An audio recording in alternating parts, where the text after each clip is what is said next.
Chapter 646. Xiaoyu chuckled and said, President Chao went on a business trip and took a lot of people with her. There's not enough manpower here. I was entrusted by President Yin to come here to help. Li Yundong also knew the relationship between Yin Mengfan and Chao Kefi. He smiled and said, Your two companies are really not polite to each other. By the way, where is President Chao? Why didn't she answer my call? Where did she go on a business trip? Xiaoyu smiled and said, She seems to have gone to Hainan on a business trip. If she didn't answer the phone, she might have been filming in the crew at that time. You can call her later. She should be able to get through. Li Yundong frowned. Does she have another cell phone to contact her? Xiaoyu shook her head. No, are you in a hurry? Li Yundong nodded. Yes. Xiaoyu thought for a moment and said, Then go to Hainan to find her. I'll tell you her address. After that, she took out her cell phone and said with a smile, What's your cell phone number?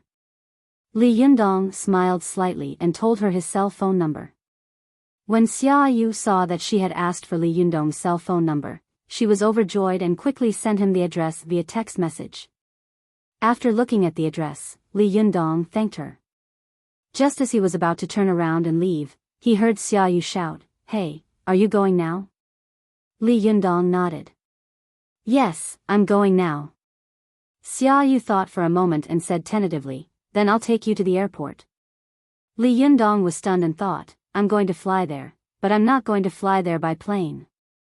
It's so slow. But just now, Li Yundong didn't know how to refuse. As he hesitated, Xiaoyu was afraid that Li Yundong would refuse, so she acted first and said later, That's a deal. I'll go get the car key. You can go to the underground parking lot and wait for me.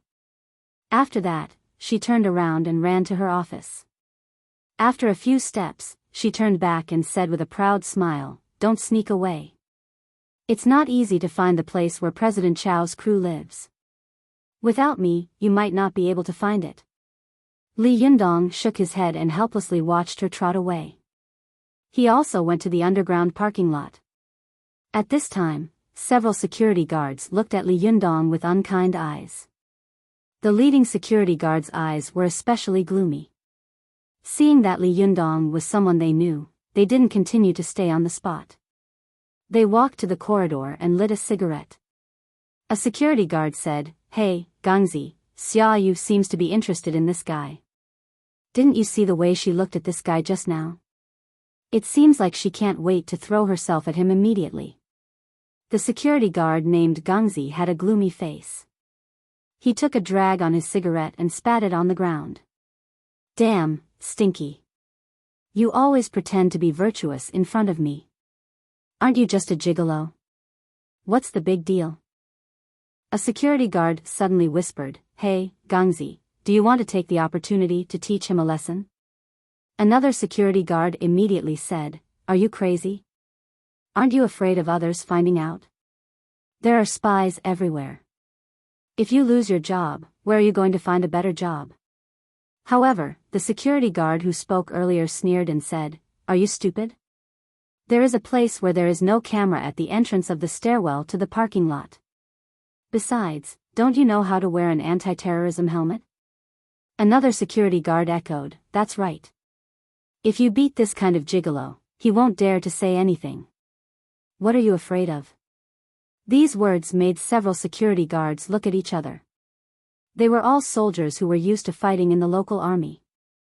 Fighting was a common occurrence. Sneak attacks were as normal as eating and drinking. Before they came to Chao Kefi's company, they had been in the underworld for a period of time. They had been paid to eliminate disasters for others all day long. They were brave and ruthless. These days, they were a little idle, and they were worried that there was no place to sharpen their skills. A sharp light flashed in the eyes of Gangzi, who was the leader. He snorted, threw the cigarette in his hand to the ground, stepped on it heavily, and crushed it into powder. He snorted angrily, Humph, brothers, let's go. The others were immediately overjoyed and said, Let's go. I hate this kind of gigolo the most. Li Yundong didn't know that he had provoked a few retired security guards with bad intentions for no reason. After he walked to the underground parking lot, he looked at the vast number of cars and couldn't help smiling bitterly. Which car is Xiaoyu's? He took out his mobile phone and sent a text message to Xiaoyu, saying, Xiaoyu, which car is yours? Is it too late? Why don't I go there myself and not bother you? But soon, Xiaoyu immediately called and said, Hey, you're not allowed to go. We agreed to go together. I'm going to report to President Chow. You're not allowed to go alone. I'll be there soon. Wait for me. After that, she hung up the phone without saying anything. Li Yundong smiled bitterly and thought to himself, this woman is forcing herself on me. Li Yundong shook his head. He wanted to leave alone, but he was afraid that after he left, as Xiaoyu had said, he wouldn't be able to find Chow Kefi's residence. He sighed helplessly. As soon as he put down his mobile phone, he felt a strong wind behind him, and a hard object hit the back of his head fiercely. At this time, Li Yundong was already a Jinshin master. He had fought countless times and had rich actual combat experience. How could he be attacked by such a small fry? Without batting an eyelid, he slid to the side like a ghost, and a rubber stick immediately brushed past him. Li Yundong looked back angrily, wanting to see which guy had a problem with him and dared to attack him. When he looked, he saw 4 burly men wearing anti-terrorism masks and holding rubber sticks pouncing on him. From their figures, it was obvious that they were the security guards. Li Yundong suddenly became furious. B****, I have no grudge against you. Why did you sneak attack me? Without saying a word, Li Yundong raised his hand and quietly released the fire magic. The security guards suddenly felt a burst of heat on their heads, followed by a pungent smoke. They looked at each other and pointed at each other's hoods in horror and shouted, My God, your hood is on fire. The 4 guys, who didn't know the immensity of heaven and earth, quickly took off their hoods and rushed to the stairwell like crazy. But as soon as they moved, they saw that Li Yundong, who had been behind them, was already standing at the door, blocking their way like a mountain. Li Yundong said with a cold face, Why did you sneak attack me? Although the leader of the security guards, Gangzi, was a lot bigger than Li Yundong and held a weapon in his hand, Li Yundong had dodged the sneak attack just now. Obviously, he was also a person who knew kung fu. Especially when he raised his hand, his hood was actually on fire. This was too strange and terrifying. What on earth is this guy? Is he a monster? Gangzi felt that he was in the wrong, but he also felt that the guy in front of him was a little unusual.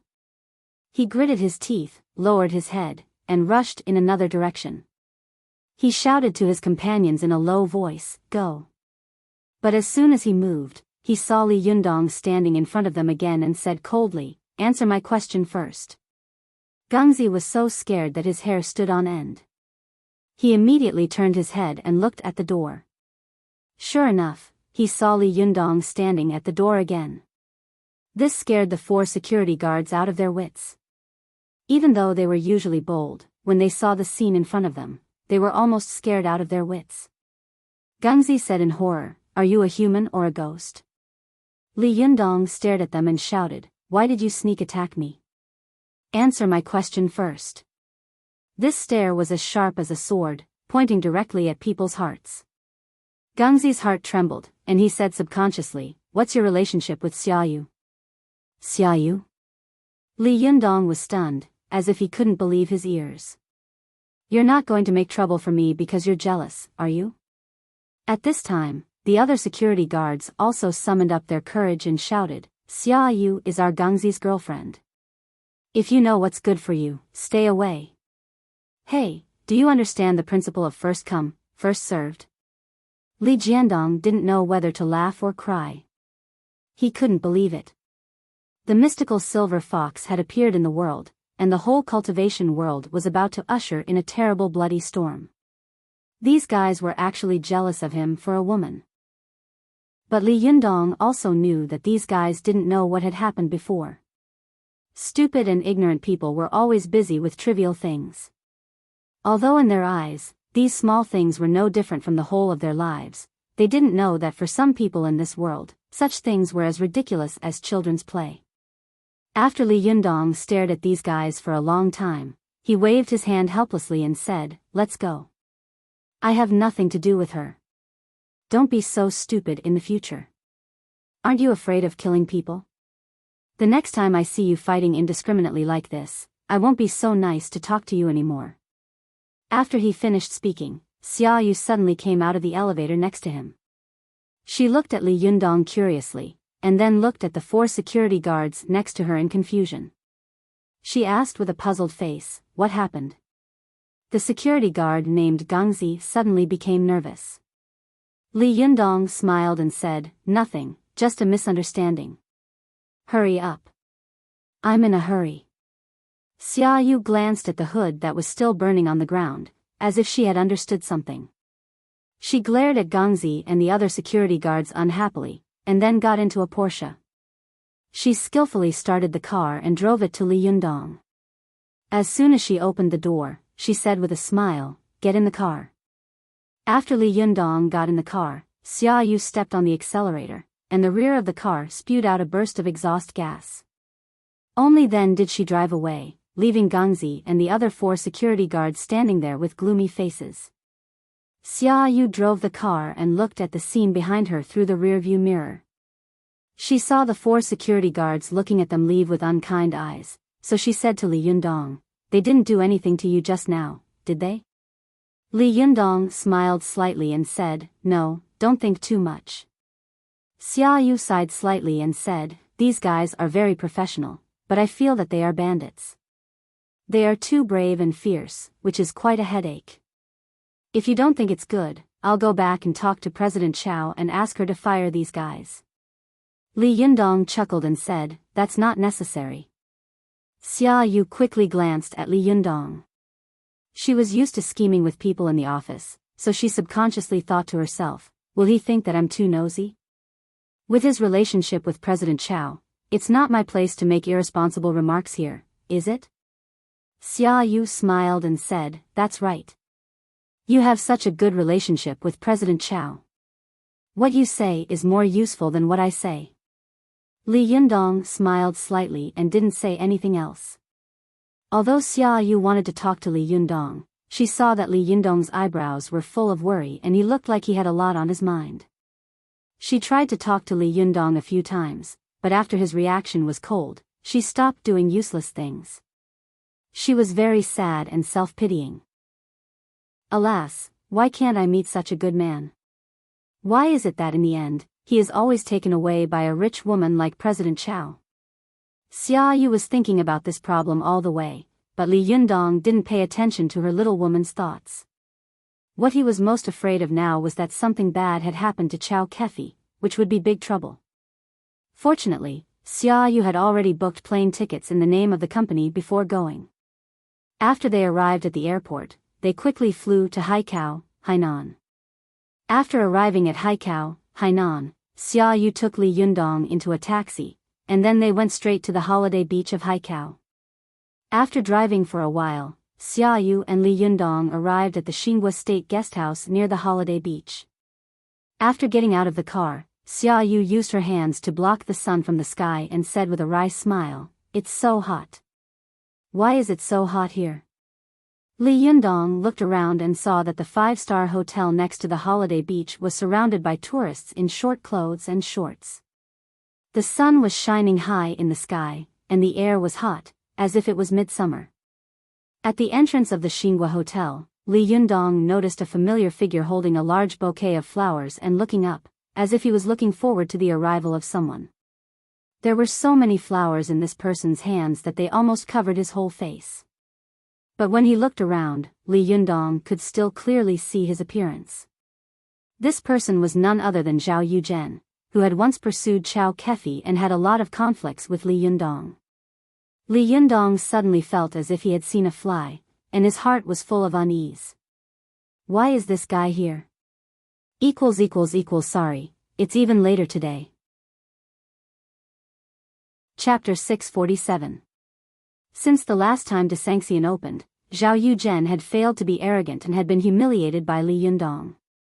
He had become a lot more low-key, for fear that Li Yundong would come back to make trouble for him.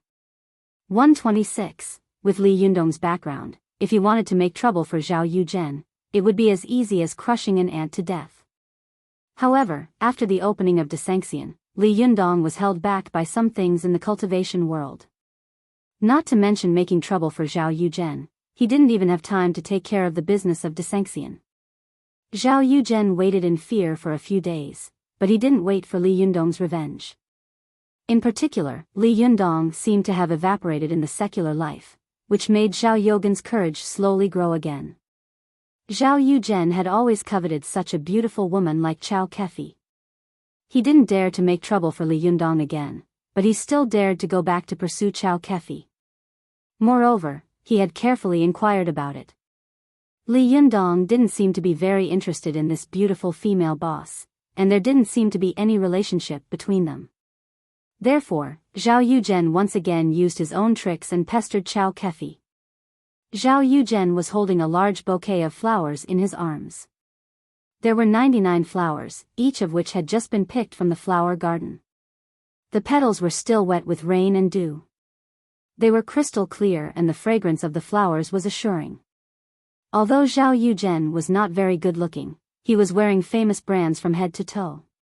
The Armani suit was very neat, the Fendi leather shoes were shiny, and the Rolex watch was shining. In addition, he was holding a large bouquet of flowers in his arms, which attracted the attention of many women. Under the gazes of these women, Zhao Yuzhen couldn't help feeling a little complacent. His back became straighter and straighter, and his chin was raised high, like a soldier waiting for inspection. After waiting for a few minutes, a Toyota commercial van suddenly drove into the entrance of the hotel. With a crash of the door, a girl jumped out of the car. The girl was wearing a pair of huge sunglasses that almost covered half of her face. However, from the exposed bright red and tender lips, as well as her snow-white and delicate skin, one could tell that she was an extremely beautiful woman.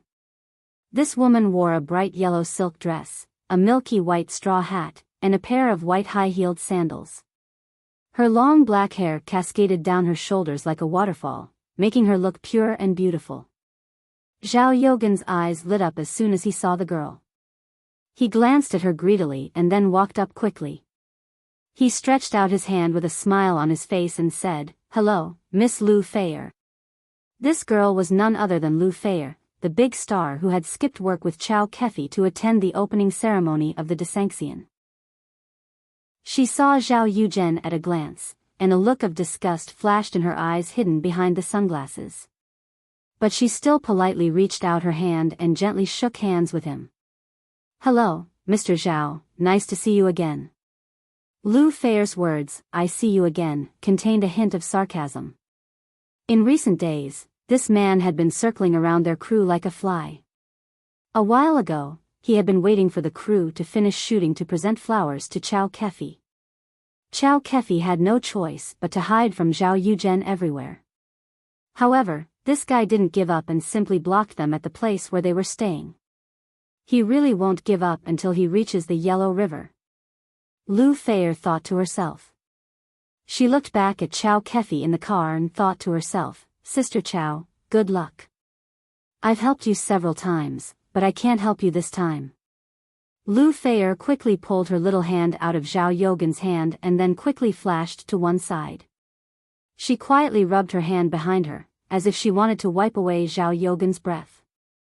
After taking a greedy look at Lu Feier, Zhao Yuzhen reluctantly withdrew his gaze. He knew that this girl was not someone he could afford to pursue.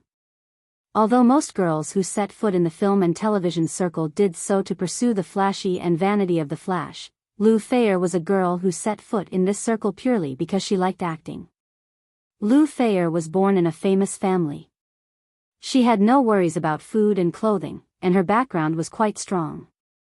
If there was a film, she would make a film. If there was no film, she would be idle. No matter how capable other directors and dignitaries were, no matter how much they wanted to sleep with her, they couldn't sleep with her. All the unspoken rules in the world were like Zhou Yu beating Huang Gai. One was willing to fight, while the other was willing to suffer.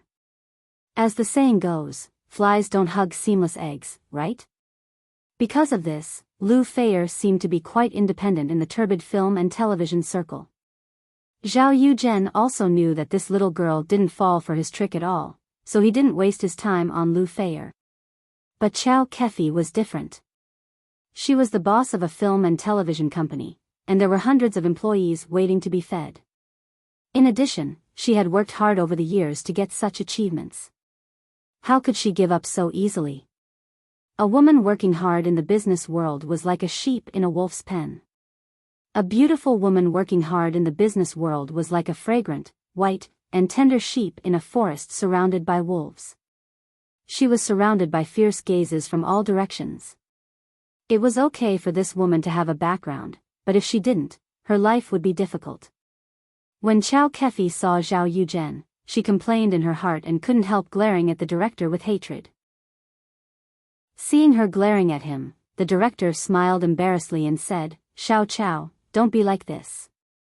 We'll see each other all the time. You have to save face." Chao Kefi said in a low voice, "If you hadn't told me whose money it was, I wouldn't have had to hide here and there today. It's like a war.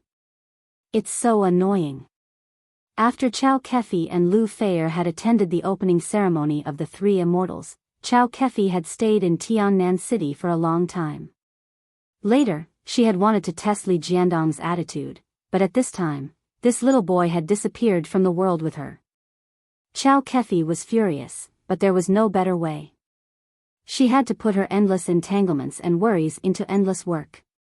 But soon, Chao Kefi found that the shooting team had encountered a terrible thing. Because of the delay in the shooting progress, their funds had exceeded the budget. The original investors were unwilling to invest any more money, and they had no money to use. Chao Kefi had no choice but to negotiate with the investors. She didn't expect that the other party wanted to take the opportunity to sleep with her. How could Chao Kefi agree? She had to ask for help everywhere. Just as she was in a dilemma, the director patted his chest and said that he could get a sponsor. Chao Kefi, who was at the end of her rope, was overjoyed and quickly asked who the investor was. However, the director refused to tell her, only saying that it was a reliable friend. Chao Kefi and the director had been friends for many years, so she agreed without thinking much. But when the money came in, Chao Kefi found that it was Zhao Yuzhen who had invested it. This time, she had really led a wolf into the house. Chao Kefi was well aware of Zhao Yuzhen's intentions, but at this time, the shooting work was at a standstill. If the whole film was not finished, it would cause great trouble to the company. Although Zhao Yuzhen's money was not a lot in normal times, it was really a life-saving money at this time. However, since he was the one who took it from him, it would be a little unreasonable for him to hide from him like he did in the past. Chao Kefi complained to the director, who said with a smile, "Oh, for the sake of the crew, you should sacrifice yourself and help us." In a film crew, the director was the boss. In a TV crew, the producer was the boss. No matter what the crew was, the investor was the boss. No matter how reluctant Chao Kefi was, she could only pretend to be a snake. She sighed helplessly and got out of the car. She smiled at Zhao Yuzhen as if she was wearing a mask and said, "Mr. Zhao, why are you here?" Zhao Yuzhen smiled very brightly. He held the flowers in his hand in front of Chao Kefi and said, "Mr. Chao, this is for you." Chao Kefi wanted to burn the flowers, but she still had to pinch her nose and take the bouquet of flowers. She forced a smile and said, "Mr. Zhao, I'm sorry to trouble you again." As she spoke, she kept walking and said quickly, "Today's shooting is too tiring. Let's go back and have a good rest." "Mr. Zhao, excuse me." Zhao Yuzhen quickly followed a few steps and said with a smile, "Mr. Chao, would you like to have dinner together tonight?" Chao Kefi sighed softly and looked at Lu Feier not far away helplessly. "I have an appointment with someone else today." Zhao Yuzhen looked disappointed, but he soon smiled and said, "What about tomorrow?" Chao Kefi forced a smile and said, "Tomorrow? No, I also have an appointment tomorrow." Seeing Chao Kefi's refusal, Zhao Yuzhen was angry in his heart, but he also had the spirit of fighting again and again. He asked unyieldingly, "What about the day after tomorrow? I'll be free the day after tomorrow, right?" The smile on Chow Kefi's face froze, and she cursed in her heart, "Is this guy a sticky candy?" Chow Kefi looked embarrassed and said with a sad expression, "Mr. Zhao, the crew has been really busy these days, so." Zhao Yogan's smile gradually disappeared. He sighed softly and said with an unfriendly look, "Well. In fact, I want to talk to you about the investment. You know, I invested the money in installments, so." Chow Kefi cursed in her heart, "How dare this King Zhao Yuzhen threaten me?" After all, Chow Kefi had been in the business world for many years, so she had developed the ability to adapt to changing circumstances and be good at using money. She immediately smiled and said, "Mr. Zhao, you misunderstood me. I want to say that although the crew has been really busy these days, we still have time to have a meal. After all, Mr. Zhao, you are our investor. Even if you don't do it for my sake, you should do it for my sake, right?" Chow Kefi's words were like a needle in silk floss. She secretly mocked Zhao Yuzhen for threatening a weak woman with money and power. But Zhao Yuzhen didn't care so much.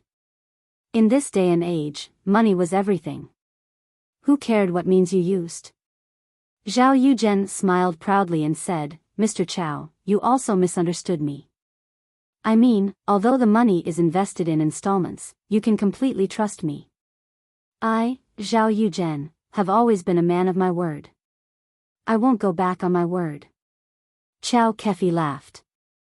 Naturally, she refused to believe Zhao Yogan's words, but she said, "Of course. Who doesn't know Mr. Zhao's integrity?" Zhao Yuzhen seized the opportunity and said, "That's settled then. The night after tomorrow? At the new state guest house?" Chow Kefi forced a smile and said, "Well, see you tomorrow night." After a hypocritical exchange of pleasantries, they left with smiles on their faces. After Chow Kefi watched Zhao Yuzhen leave, the smile on her face immediately disappeared, and she walked into the hotel with a cold face. At this time, Li Jiandong, who was watching Chow Kefi not far away, suddenly hesitated.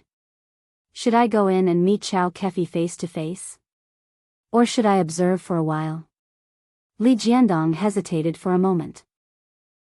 Suddenly, he felt a faint trace of cold qi appear nearby. He followed Chow Kefi into the hotel. This qi was extremely weak.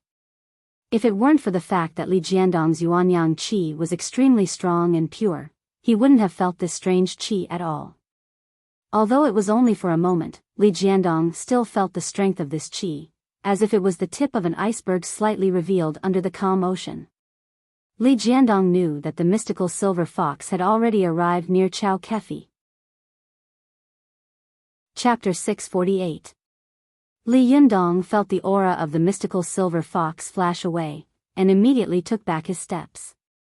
For the time being, he couldn't figure out how to deal with the matter in front of him, and he didn't know who was watching Chow Kefi in the dark. Therefore, he decided to hide in the dark, so that it would be much more convenient to protect Chow Kefi. Xia Yu looked at Li Yundong in surprise. "Don't you want to go up and say hello to President Chow? Aren't you in a hurry to find her?" Li Yundong thought like lightning and quickly thought of an excuse. He said to Xia Yu with a mysterious and serious face, "Actually, there's one thing I didn't tell you." Xia Yu asked in confusion, "What is it?" Li Yundong said very seriously, "I heard that someone was going to harm President Chow, so I rushed over. Now that I see that she's fine, I'm relieved for the time being. But I don't know if someone will do anything to her in the future, so I want to secretly observe and protect her for a period of time. I won't appear around her, so as not to alert her." Xia Yu suddenly became excited. "Wow, it's so exciting. Is someone trying to assassinate President Chow? Is it a crime of passion? Revenge? Or is it some kind of spy case? Wow, is President Chow a big spy? You're not a secret agent, are you?" Yes, I think you must be a secret agent. Otherwise, why did I see you so powerful last time? It's like 007. You must be an ace agent, right? Li Yundong didn't know whether to laugh or cry. He held back his laughter, kept a straight face, and said to Xiaoyu seriously, Comrade Xiaoyu, I have something to tell you. Please keep it in mind. Xiaoyu couldn't help but be overjoyed. She was so excited that she couldn't control herself and said, Tell me quickly.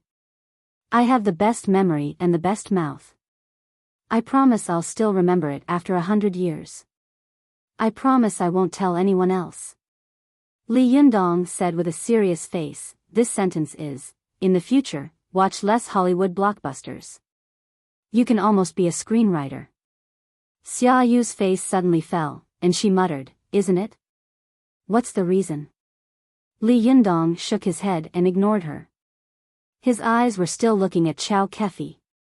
At this time, Chao Kefi didn't know these things. She was now painfully entangled with all kinds of fetters in the secular life. After she walked into the hotel, Lu Feier, who was not far from the door, quickly followed her and whispered, Sister Chao, has that annoying guy left? Chao Kefi sighed secretly and rubbed her temples with a painful expression. Yes, unfortunately, he will appear again in 2 days. Fortunately, we can have 2 days of peace. Lu Feier also sighed and said sympathetically, Sister Chao, you should have told me earlier. If I had known that you were so short of money, I could have helped you. Chao Kefi shook her head and said, Forget it. You are an actor. Don't have this kind of financial relationship with him. Besides, it's not easy for you to make money.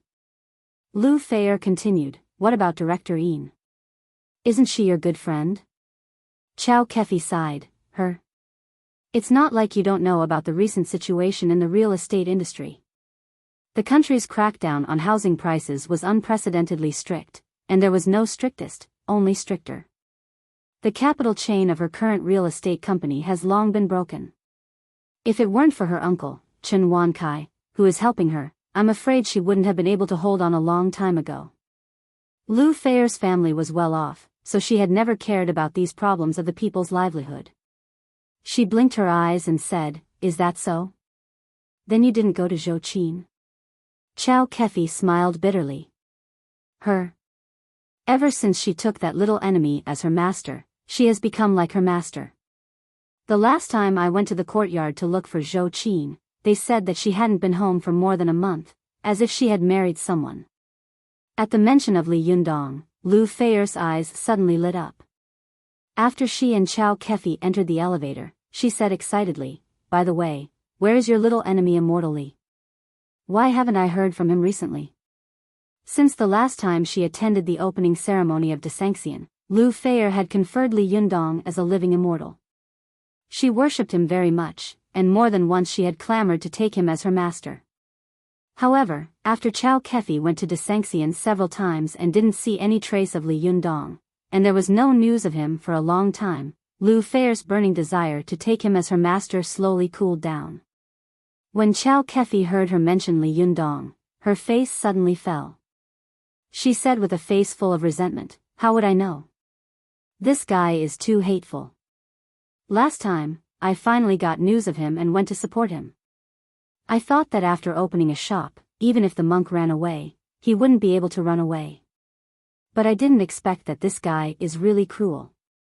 He didn't even take care of the new shop and disappeared all day long. He's so hateful. I'm so angry.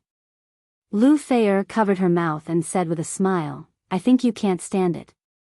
You're alone in an empty room, and your heart is stirred, right? Chao Kefi blushed and glared at her. What nonsense are you talking about?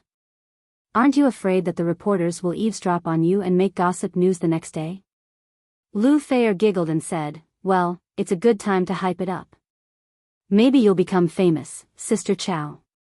You might as well change your profession and become an actress. You're so beautiful. When the elevator door opened, the two men at the door saw Lu Feier wearing sunglasses and the gorgeous Chao Kefi at a glance.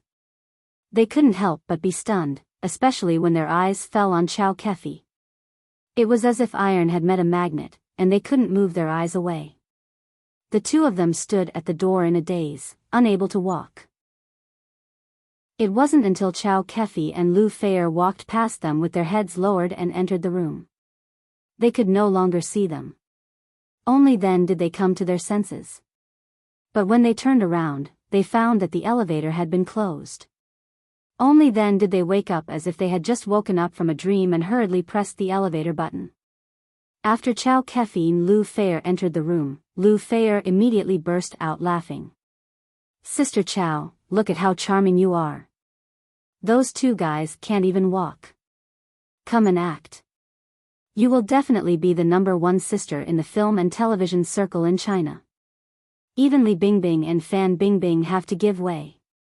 Chow Kefi said with a wry smile, "You still say that I have a hard time being a producer. If I become an actress, won't I be ruined to death? Do you think I'm like you? If you want to make a film, you can make a film. If you don't want to make a film, no one can do anything to you." Lu Feier stuck out her tongue and said with a smile, "No way.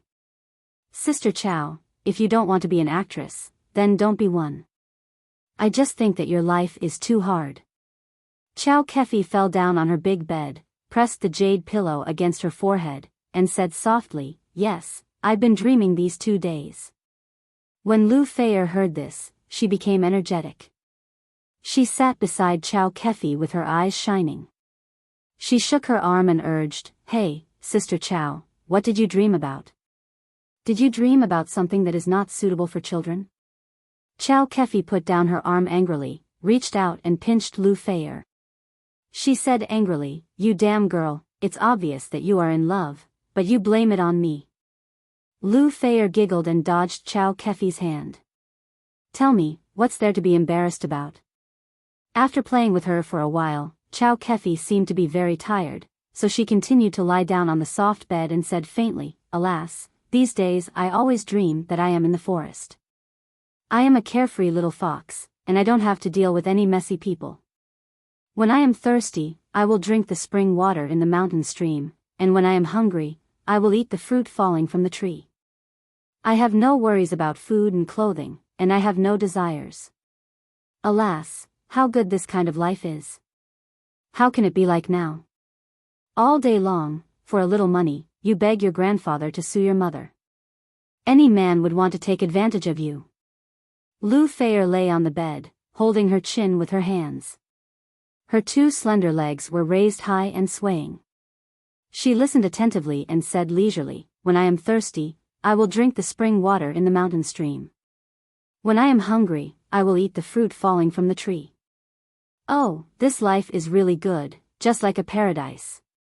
Mr. Chow, when you are going to live in seclusion in the forest, take me with you." As she said this, she thought for a while and said, "By the way, Sister Chow, I don't think you are a little fox. You are a big fox, the kind that has become a spirit. Otherwise, how could you be so beautiful?" Chow Kefi couldn't help laughing. She slapped Lu Feier's butt and said, "Don't flatter me. I won't give you a raise even if you flatter me." Lu Feier giggled and said, "I'm not. Sister Chow, don't you feel that you have become more and more beautiful these days?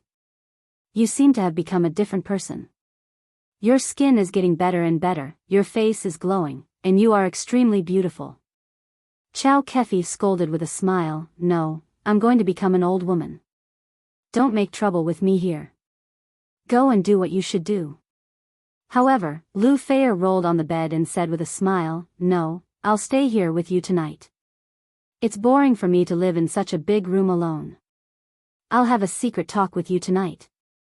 Chow Kefi and Lu Feier had a close personal relationship.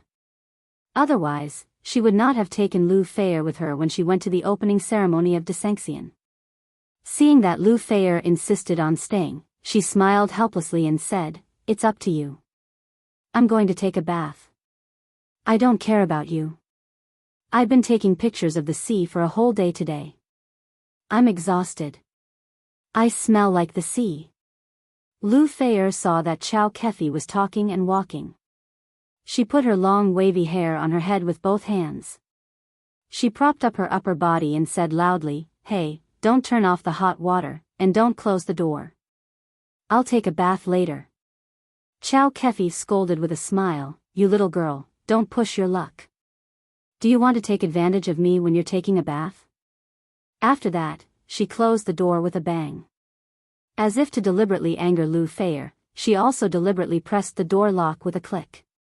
She said proudly from inside, now you can't come in, can you? Lu Feier pretended to be angry and said, well, Sister Chow, you're too much. You don't believe me. Be careful that I take pictures of you with my mobile phone when I sleep at night, and then send the photos to the internet. Chow Kefi laughed and said, go ahead. Those who take pictures of others will also take pictures of others.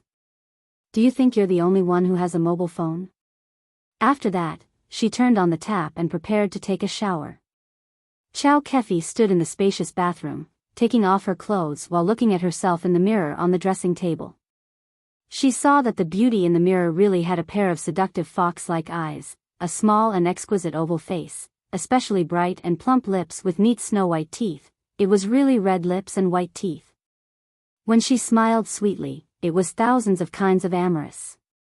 Chow Kefi looked at herself in a daze for a while. She stretched out her fingers in front of the mirror and gently touched herself in the mirror. She sighed faintly and said, you don't look worse than others. Why don't you like those who like you and those who you like don't like you? Chow Kefi sighed softly, bit her red lips, and complained like a resentful woman, I'm so annoying. Where did this little enemy go? She didn't even say hello. She has no conscience at all. She made me always bullied. Chow Kefi felt sorry for herself for a while. Then she went to the tap and took a hot bath. She sighed to herself and said, alas, it's really boring to be a human being. It's better to be a free little fox. As soon as she finished speaking, she suddenly heard a gloomy voice beside her. Is what you said true? Do you really want to be a free little fox? When Chow Kefi heard this voice, she was shocked.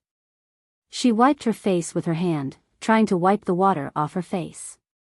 After she wiped her face, she opened her eyes reluctantly and saw a vague figure standing in front of her, slowly reaching out to her. This was not a trivial matter. Chow Kefi was so scared that she screamed. She only felt a bone-chilling cold air blowing on her face. Her eyes darkened, and she fainted without saying a word.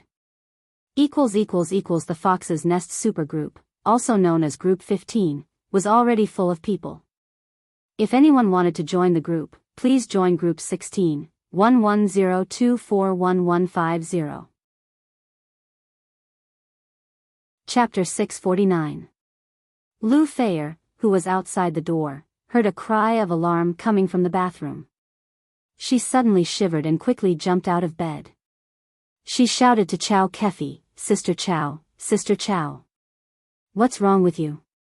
Lu Feier shouted nervously outside the door, but there was no movement in the bathroom, which frightened Lu Feier. Chow Kefi had had a lot of accidents before. With such a record, Lu Feier did not dare to be careless. She immediately rushed to the door, slammed it hard, and shouted, Sister Chow, can you speak? She shouted, but there was still no response, so she put her ear to the door and listened carefully. But she only heard the sound of water coming from inside, and there was no other movement. Lu Feier gritted her teeth and quickly rushed to the bedside. She picked up a blanket and wrapped it around her body, head, and face. Then she took 2 steps back, shouted, and quickly hit the bathroom door. But the bathroom door was extremely strong, and Lu Feier was thin and slender. With a bang, the door did not move at all, but she staggered, took 2 steps back, and sat on the ground. She felt as if her whole body had fallen apart. This burst of pain only made Lu Feier's tears keep rolling in her eyes, but she quickly gritted her teeth and stood up. She gritted her teeth and stretched out her neck in a righteous manner. Then she shouted and slammed into the door. Dong! This time, Lu Feier's body was directly pressed against the door, but the damn door still didn't budge. Lu Feier leaned her shoulder against the door and sat down softly on the ground. She covered her limp arms and painful shoulders with her hands. Looking at the door that seemed to be about to divide the yin and yang worlds, tears fell down her cheeks. She sobbed, "Help, who will save me?"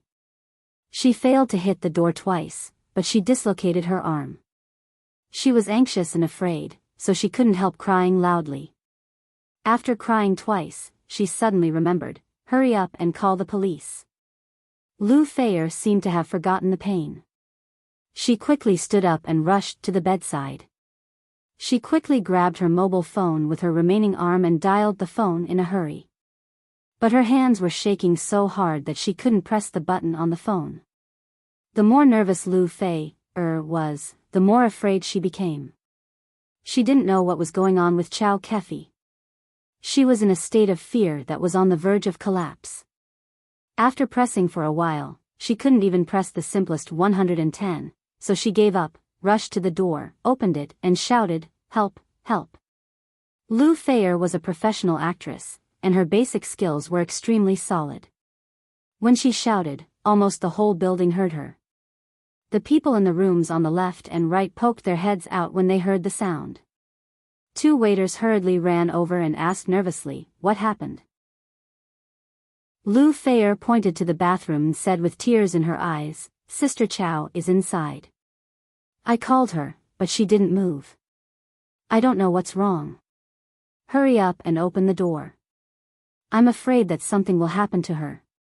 She has heart disease." The two waiters' faces turned pale when they heard this. Hotels were most afraid of this kind of thing. Moreover, people who stayed in such a hotel and lived in such a luxurious suite were not easy to deal with. If something went wrong here, it would be a big deal. A waiter quickly picked up his walkie-talkie and spoke to the receptionist, asking her to call the police immediately. The other waiter quickly rushed to the door and tried the door lock with his hand, only to find that it didn't budge at all. He immediately used his shoulder to knock the door, only to find that it didn't feel like a door at all, but a wall, a mountain. The waiter covered his shoulder, grimaced in pain, and shook his head at the other waiter. At this time, the corridor had also attracted a lot of people to watch the fun. Some men saw Lu Feier, a great beauty, crying like a pear blossom in the rain, and they couldn't help but want to show off. They volunteered and said, "Let me do it, let me do it." One by one, they rushed toward the bathroom door like soldiers, but without exception, they were hit so hard that their heads were heavy and their feet were light. Their feet felt as if they were stepping on cotton, and they couldn't stand steadily. They staggered as if they were drunk. Seeing this scene, Lu Feier was so desperate that she cried. At this moment, she suddenly heard a familiar voice. "What's wrong?" Lu Feier was stunned. She raised her head and saw a boy with thick eyebrows and bright eyes standing in front of her, looking at her with concern and nervousness. "Isn't this Li Yundong? Why is he here?" Lu Feier's mind buzzed, and she thought subconsciously. But soon, Lu Feier came to her senses. She couldn't help but feel her heart pounding. She didn't know where she got the strength from, but she stood up and unconsciously reached out to grab Li Yundong. "Why are you here?" "That's great. Save Sister Chow." She. As she spoke, Lu Feier could not go on, and her tears kept falling. Li Yundong nodded and said to her in a deep voice, "Don't worry, I'm here." Lu Feier nodded and wiped away her tears. For some reason, it was as if after the boy in front of her said, "I'm here," she felt incomparably safe and secure, and the panic on her face slowly disappeared. The man who had hit the door and suffered internal injuries looked at Li Yundong with his head tilted and a look of disapproval on his face. He thought to himself, "There are so many of us. Some of us are stronger than you, and some are taller than you. Can you do something if we can't do it?" Li Yundong walked to the door by himself and reached out to try the door lock. As soon as his hand touched the handle, he felt a bone-piercing cold demon chi. He immediately retracted his hand and frowned secretly. He thought to himself, "Oh no, could it be that the mystical silver fox has already taken back her soul?" Li Yundong took a deep breath and exerted a little force. He tried to use his pure and vigorous Yuanyang Junqi to test the Yin Qi.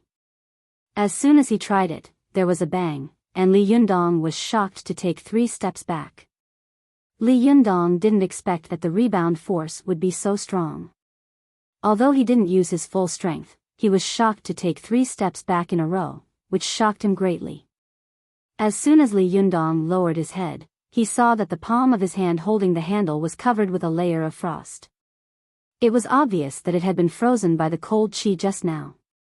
He thought to himself, this mystical silver fox is really clever. She is strong when she meets the strong and weak when she meets the weak. Before, when ordinary people opened the door, she used ordinary strength to block the door. Now it's my turn to open the door, she used the cold qi to block me. Humph, you do have some skills, but can you stop me like this? When some of the men around saw that Li Yundong had also suffered a loss at the door, they immediately sneered and gloated. But as soon as they laughed, they saw Li Yundong take a deep breath and walk to the door again. But this time, Li Yundong stretched out his hands, not to push the door, but to the wall next to the bathroom door. Everyone was shocked and terrified. They thought to themselves, is this guy crazy? Does he think he is Schwarzenegger the Terminator? But as soon as this thought flashed through their minds, they saw Li Yundong's palms touch the wall. Suddenly, the wall rumbled, and the wall was like tofu dregs made of flour. With a crash, a big hole appeared. Everyone was stunned and speechless for a long time. They watched helplessly as Li Yundong opened a door in the wall next to him with his bare hands. Then, he rushed into the bathroom. As soon as Li Yundong rushed into the bathroom, he saw that Chow Kefi's eyes were closed, and he didn't know whether she was dead or alive. She leaned against the tile wall of the bathroom, naked, and curled up into a ball. Although her hands and feet were covered, her pink body was as delicate as porcelain jade, which was extremely irritating and made people have a nosebleed. Li Yundong quickly looked away and searched around the bathroom vigilantly. After quickly confirming that there was no aura of the mystical silver fox around, he took off his upper clothes and gently picked her up. When the two of them touched, Li Yundong tested Chow Kefi's blood with the aura of his body, only to find that Chow Kefi's body was no different from that of an ordinary person. However, the original loss of qi and blood in her body had greatly improved, which made Li Yundong stunned. Logically speaking, Chow Kefi was a woman without a soul. She only had her life spirit, Tianchong, spiritual wisdom, and central core, which were 1 soul and 3 physical forms. Therefore, her congenital incompleteness led to a lack of qi and blood. It was impossible to make up for it. This was like a woman with 5 leaks. If she didn't make up for the 5 leaks and went to cultivate, it would be absolutely impossible for her to succeed. However, at this time, Chow Kefi's whole body was full of qi and blood, as if her soul had been made up. But if the mystical silver fox had already entered Chow Kefi's body, then Chow Kefi should have been full of jinqi at this time. It was impossible for her to be like this, without any jinqi at all. Li Yundong frowned and thought to himself, this is really strange. It doesn't make sense. After he carried Chow Kefi out of the bathroom, he was thinking about the problem when he saw Lu Feier quickly wiping her tears and coming up to him. She asked nervously, how is it?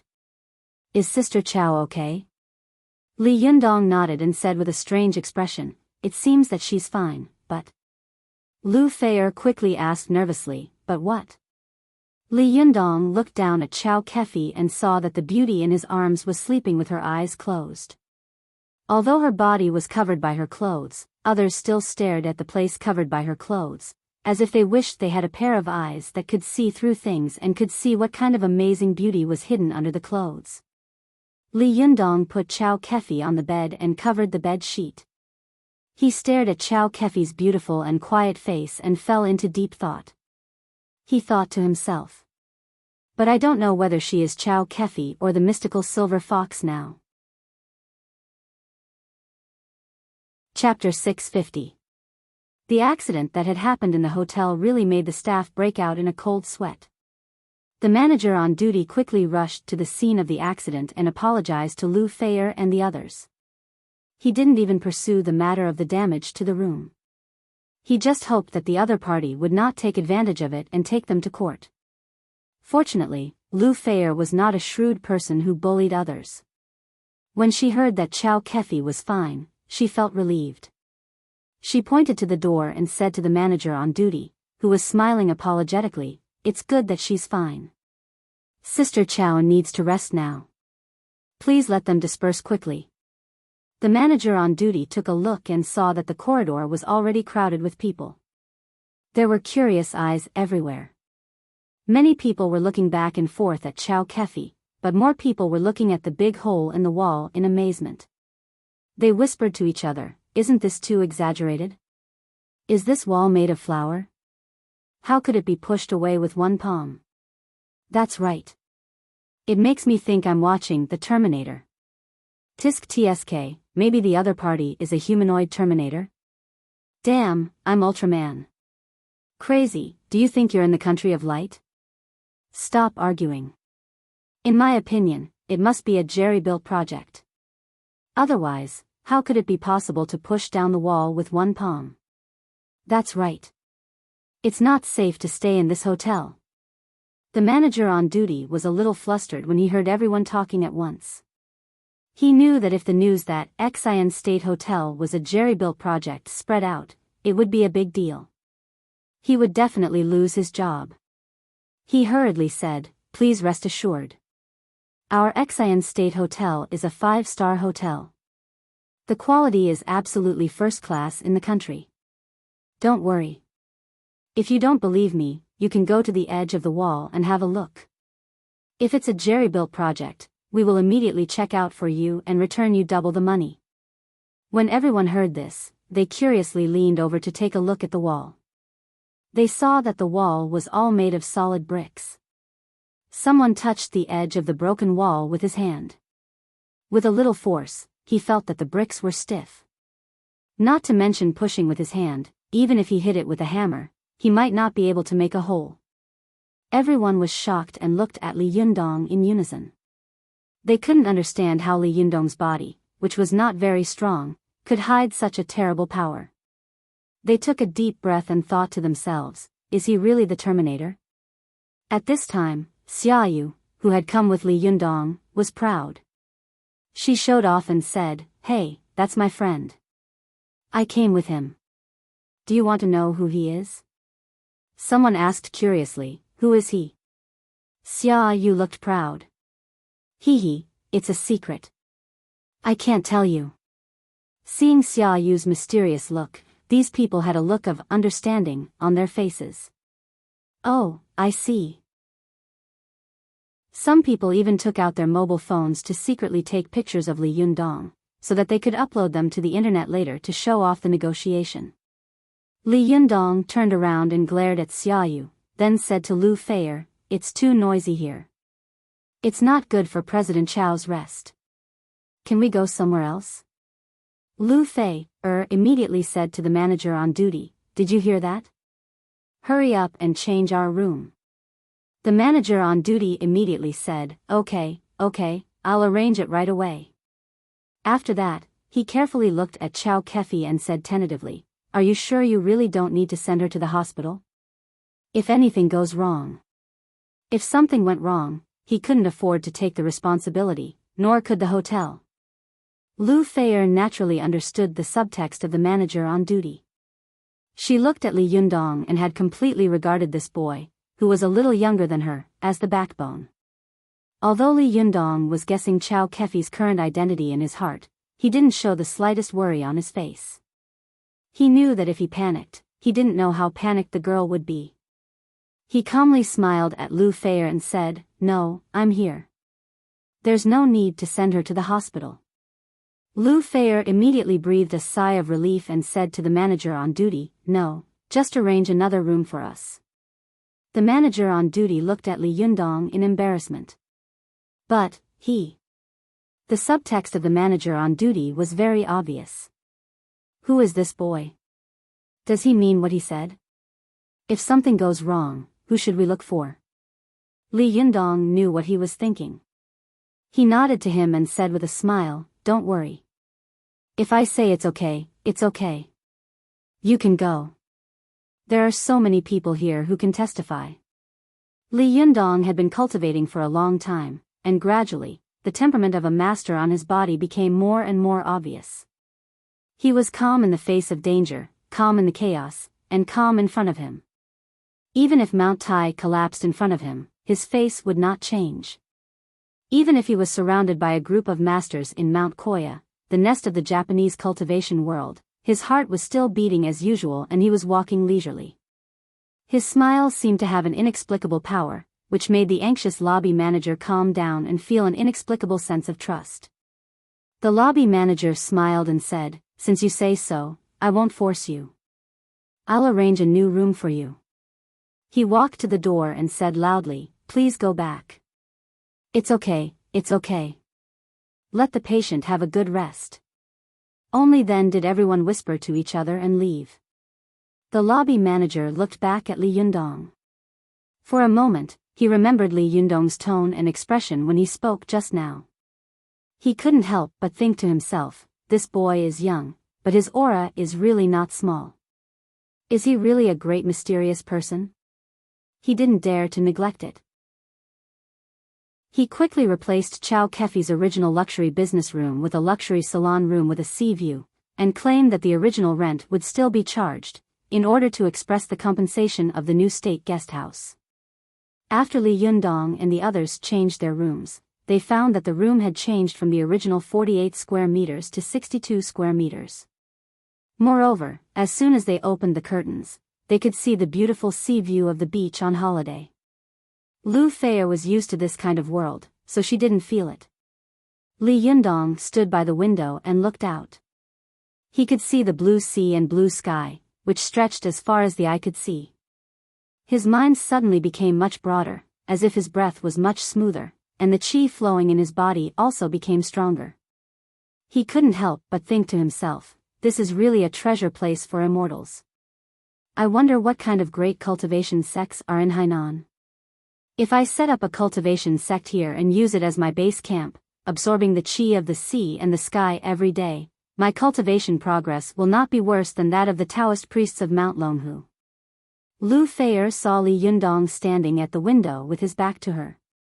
Although she couldn't see the boy's expression, the boy's straight back, broad shoulders, and his motionless figure made her have an illusion in an instant. Standing in front of her was an old man who was already dozens of years old. His imposing manner made her feel that she had never seen many senior officials and martial arts masters.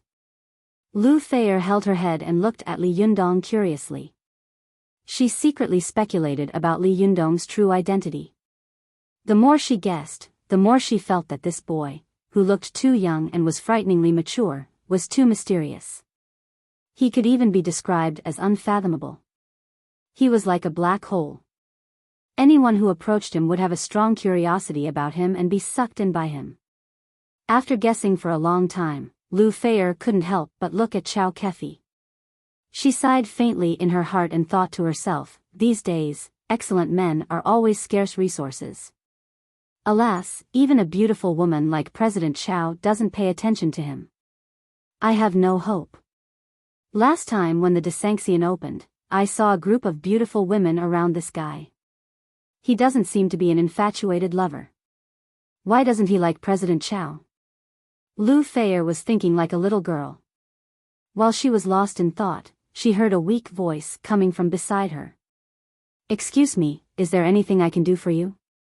When Lu Feier heard this voice, she came to her senses. Only then did she notice that Xia Yu was still standing next to her. She asked in confusion, "You are?" Xia Yu smiled embarrassedly and said, "I'm an employee of President Chow. I'm here to report my work to her, and I brought Li Yundong here on the way. He said that he had something urgent to discuss with President Chow." Lu Feier quickly stood up and said enthusiastically, "I see.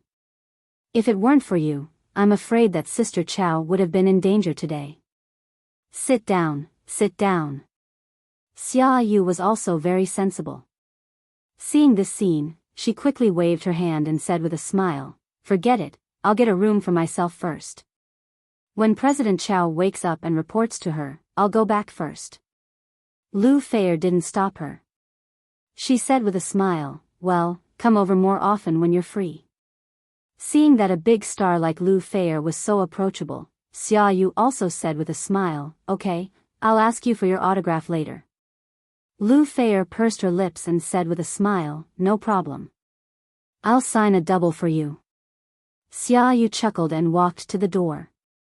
As soon as she opened the door and was about to go out, she saw a man pounce on her, panting and shouting, "President Chow, where is President Chow? Is she all right?" Xia Yu took a closer look and immediately frowned secretly. Who else could it be but Zhao Yuzhen?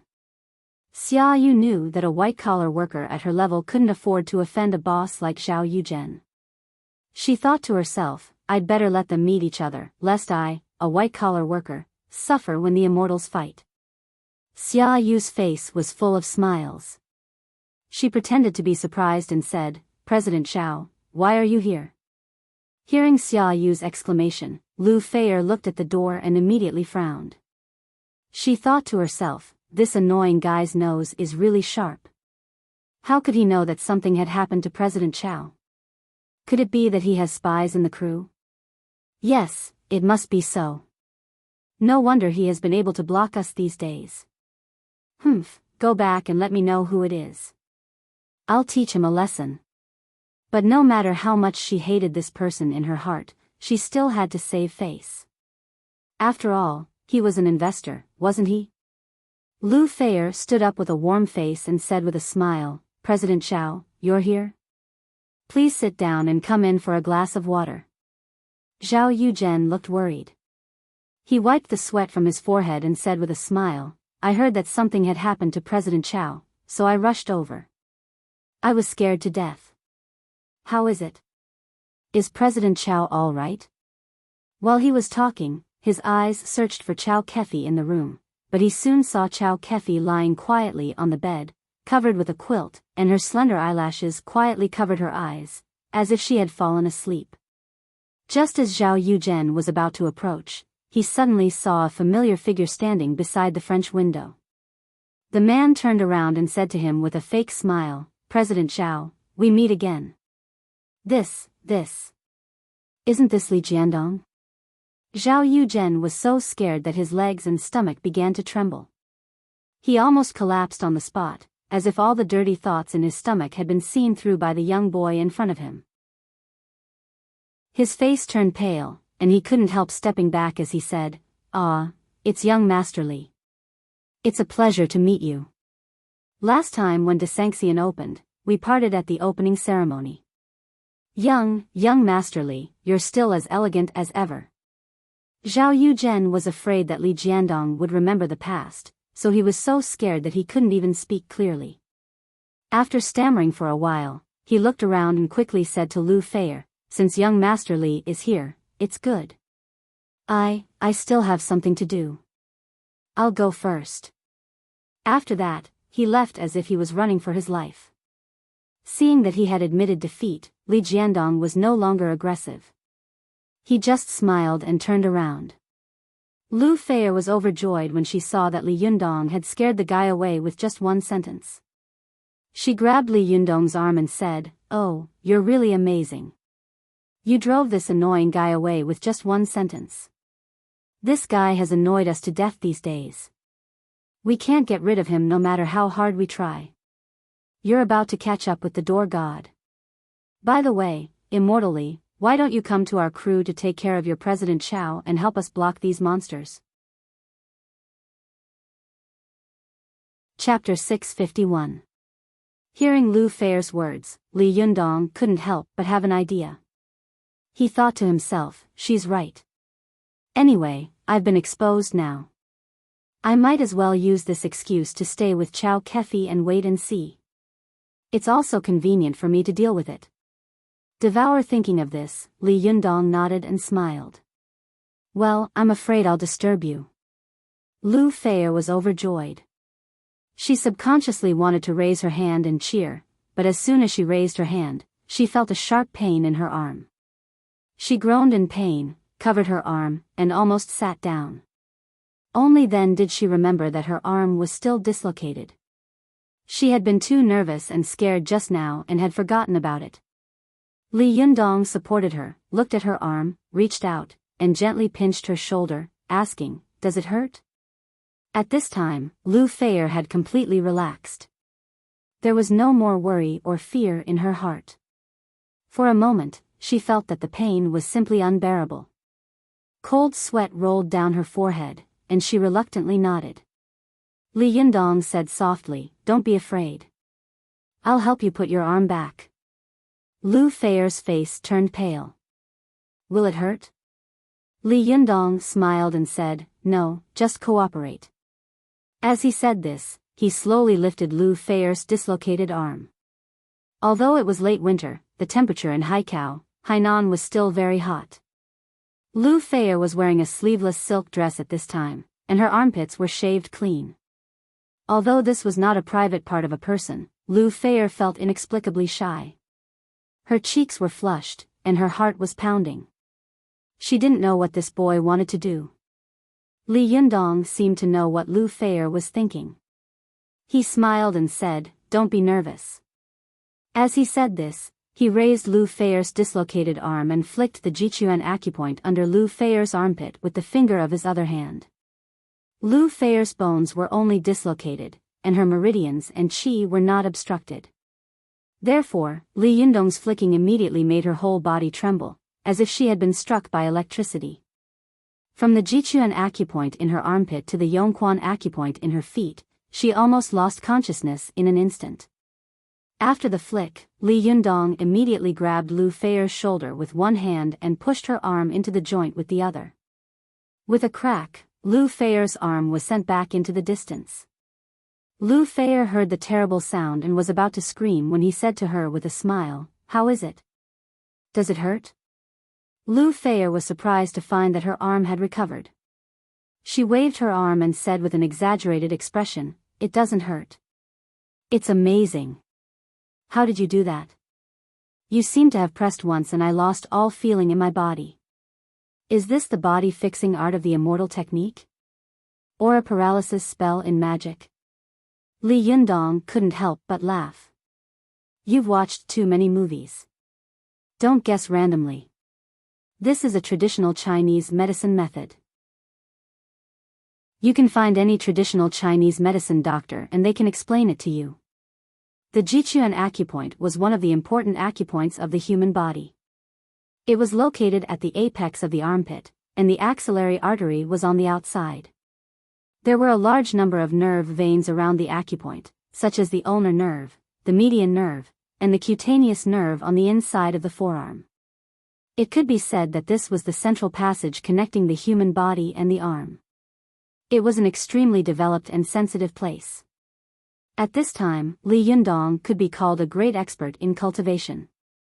He used his powerful and condensed jinqi to explore Lu Feier's Jichuan acupoint. It was like pricking her acupoint with a golden needle.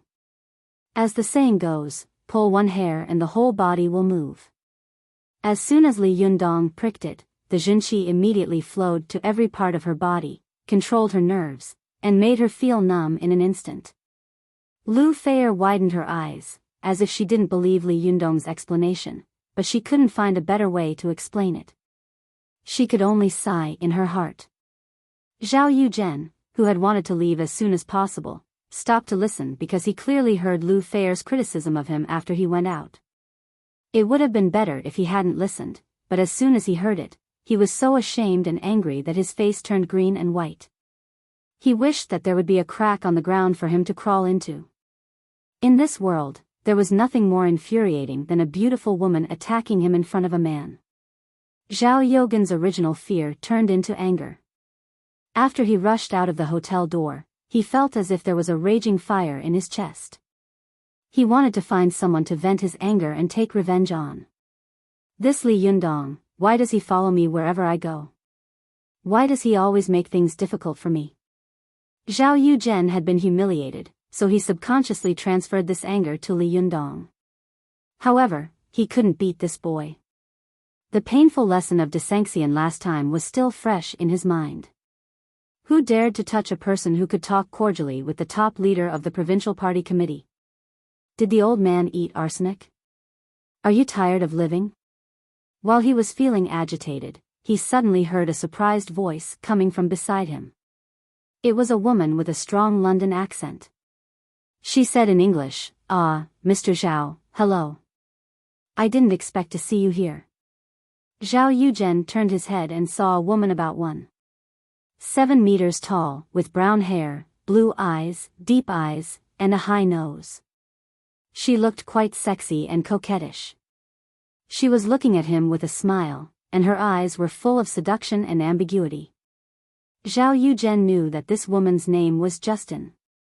She came from London, England, and graduated from a second-rate university in England. Although she was not born in a good family, Justin had a fiery Hollywood dream since she was a child.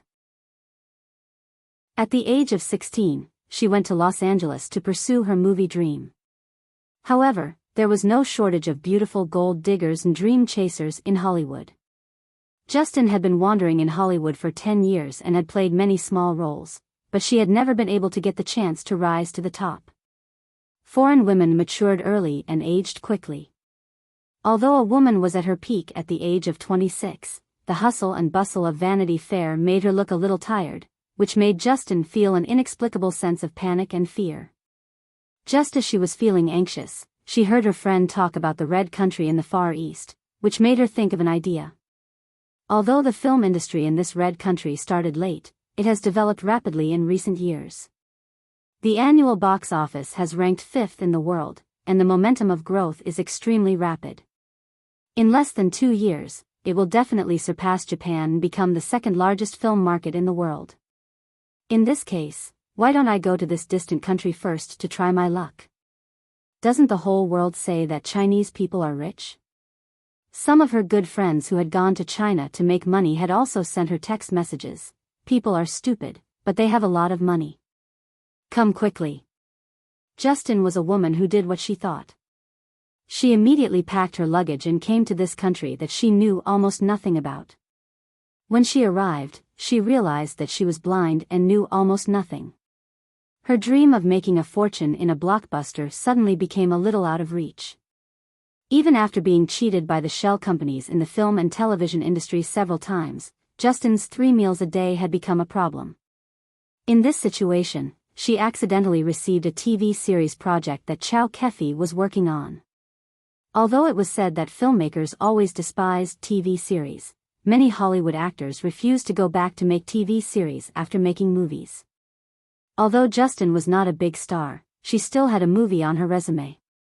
Although it was a small role, no matter how small the supporting role was, it was still a supporting role. Don't play a small role. However, the reality was cruel. Justin, whose heart was higher than the sky and her life was thinner than paper, was forced by the current situation. She obediently restrained her arrogance and obediently began to shoot TV series. But even so, from time to time, Justin would reveal the so-called big-name habits in the crew, as if the third-rate actors from Hollywood were a bit higher than the first-rate actors in this country. It was also because of this that many people in the crew did not like this foreign girl. However, due to the fame of Hollywood and her decent acting skills, everyone pinched their noses and endured it. After acting for a while, Justin found that the person who could really speak in this crew was actually a woman who was so beautiful that it made one's hair stand on end. The men's skills that she had honed in Hollywood's Vanity Fair were actually useless here. According to Justin's own script, it would be, she would endure to shoot 1 or 2 TV series first, then seduce 1 or 2 rich and powerful China tycoons, and make them willingly invest in a movie for her. Maybe with her beauty and strength, she would become famous overnight? But what if the target of seduction was a woman who was much more beautiful than her? Lala?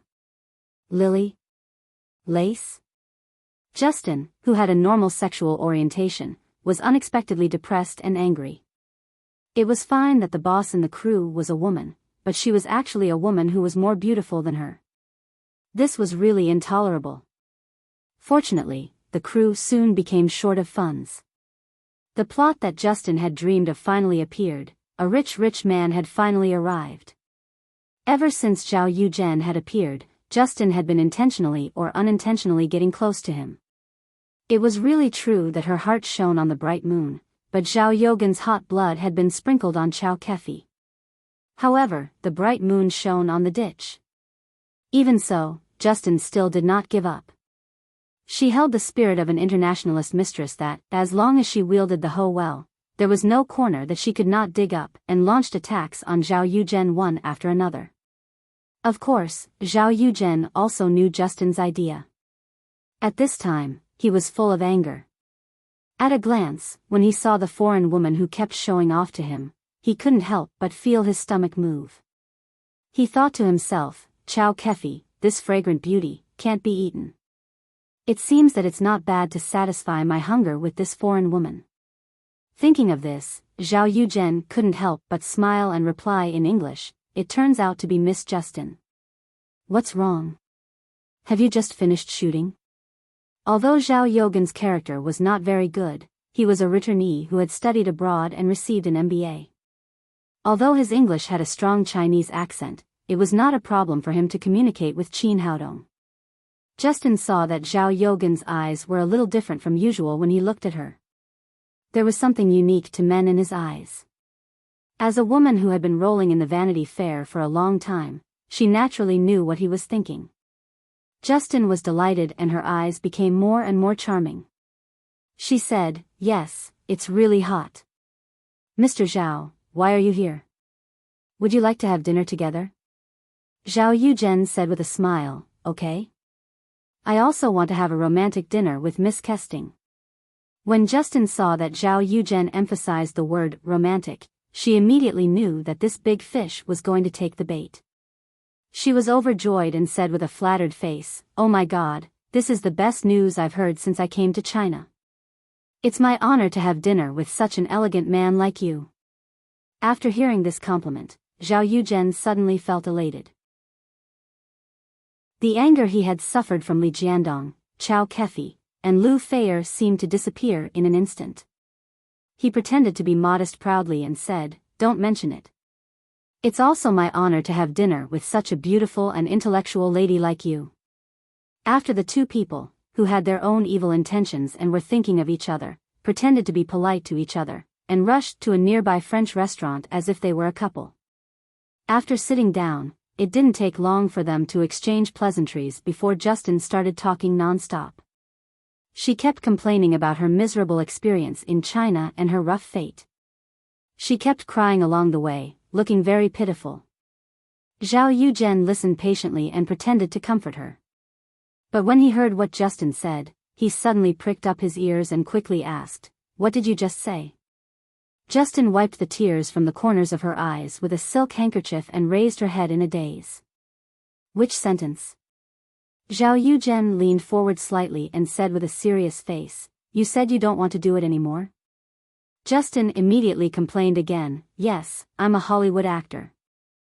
How can I act in such a low-class TV series in such a place? Although I'm the protagonist, I have so few scenes. This crew is really rubbish.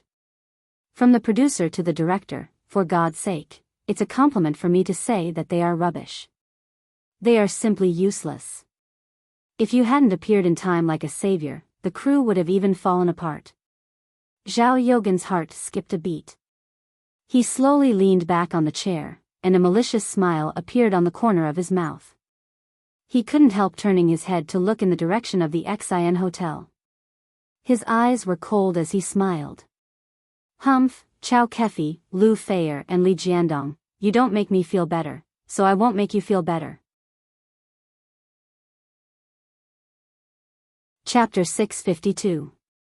Just as Zhao Yuzhen was about to play dirty tricks, Chow Kefi had already woken up. The beautiful woman groaned, her eyelashes trembling slightly. She opened her eyes and asked, "Where am I?" "Sister Chow, are you awake?" Lu Feier was overjoyed. She rushed to the bedside and stared at Chow Kefi with wide eyes. Chow Kefi looked at Lu Feier and tried to sit up with her hands. She forced a smile on her face and said, "It's you? What's wrong with me?" Lu Feier quickly helped her up and said quickly, "Oh, Sister Chow, you fainted when you were taking a bath. It was so dangerous. I thought you had a heart attack." Chow Kefi said blankly, "Ah. I had a heart attack again." "No way, I took my medicine today." While she was talking, she heard a familiar boy's voice coming from beside her. "You didn't faint because of a heart attack." Chow Kefi turned her head and saw Li Yundong standing not far from the edge of the bed, his eyes fixed on her. Chow Kefi was surprised and happy. "What are you doing here?" Before Li Yundong could speak, Lu Feier said with a smile, "Sister Chow, if it weren't for Li Yundong, you would be in danger again. He saved you once again." "Hey, Sister Chow, you didn't see that Li Yundong almost demolished this building to save you.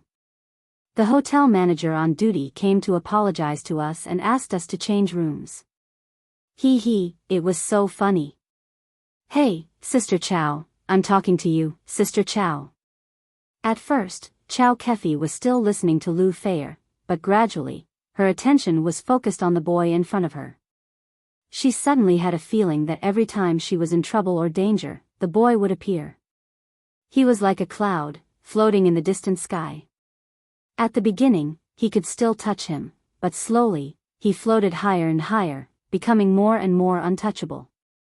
Chow Kefi saw the concern, worry, and even a trace of hidden vigilance in Li Yundong's eyes, especially when she saw him standing 2 steps away from the bed and not approaching. Although she didn't know why Li Yundong was guarding against her, Chow Kefi, who was good at observing people's words and expressions, felt her heart ache. The joy of seeing Li Yundong couldn't help but dilute a lot. She reluctantly smiled at Li Yundong and said, "I'm sorry to have caused you trouble again." Li Yundong shook his head and said with a smile, "Don't mention it." Lu Feier raised her head and suddenly asked curiously, "By the way, Li Yundong, I haven't asked you yet. Why are you here?" Li Yundong chuckled. "I can predict the future. I felt that something bad might happen to President Chow, so I rushed here." Lu Feier covered her mouth and exclaimed, "Is it that exaggerated? Are you really a half-immortal?" Chow Kefi looked at Li Yundong with a complicated look in her eyes and said faintly, "He is not a half-immortal. He is obviously a full immortal, a transcendent immortal. When he is in a good mood, he will come down to the world to meet us mortals. When he is in a bad mood, he will be free and unfettered." Lu Feier could hear the strong resentment in Chow Kefi's tone. She secretly stuck out her tongue and didn't dare to answer. Instead, she looked at Li Yundong with some schadenfreude, wanting to see how he would deal with it. Li Yundong smiled bitterly. He didn't answer Chow Kefi's words. Instead, he changed the topic and asked, "How are you feeling now? What's wrong with you?" Seeing that Li Yundong didn't answer her, Chow Kefi felt even more bitter in her heart. She couldn't help but say angrily, "I'm fine. Go back to your immortal world. The human world is very dangerous. It's not safe for you to stay here." Li Yundong smiled and said, "How do you know that the immortal world is safer than the human world?"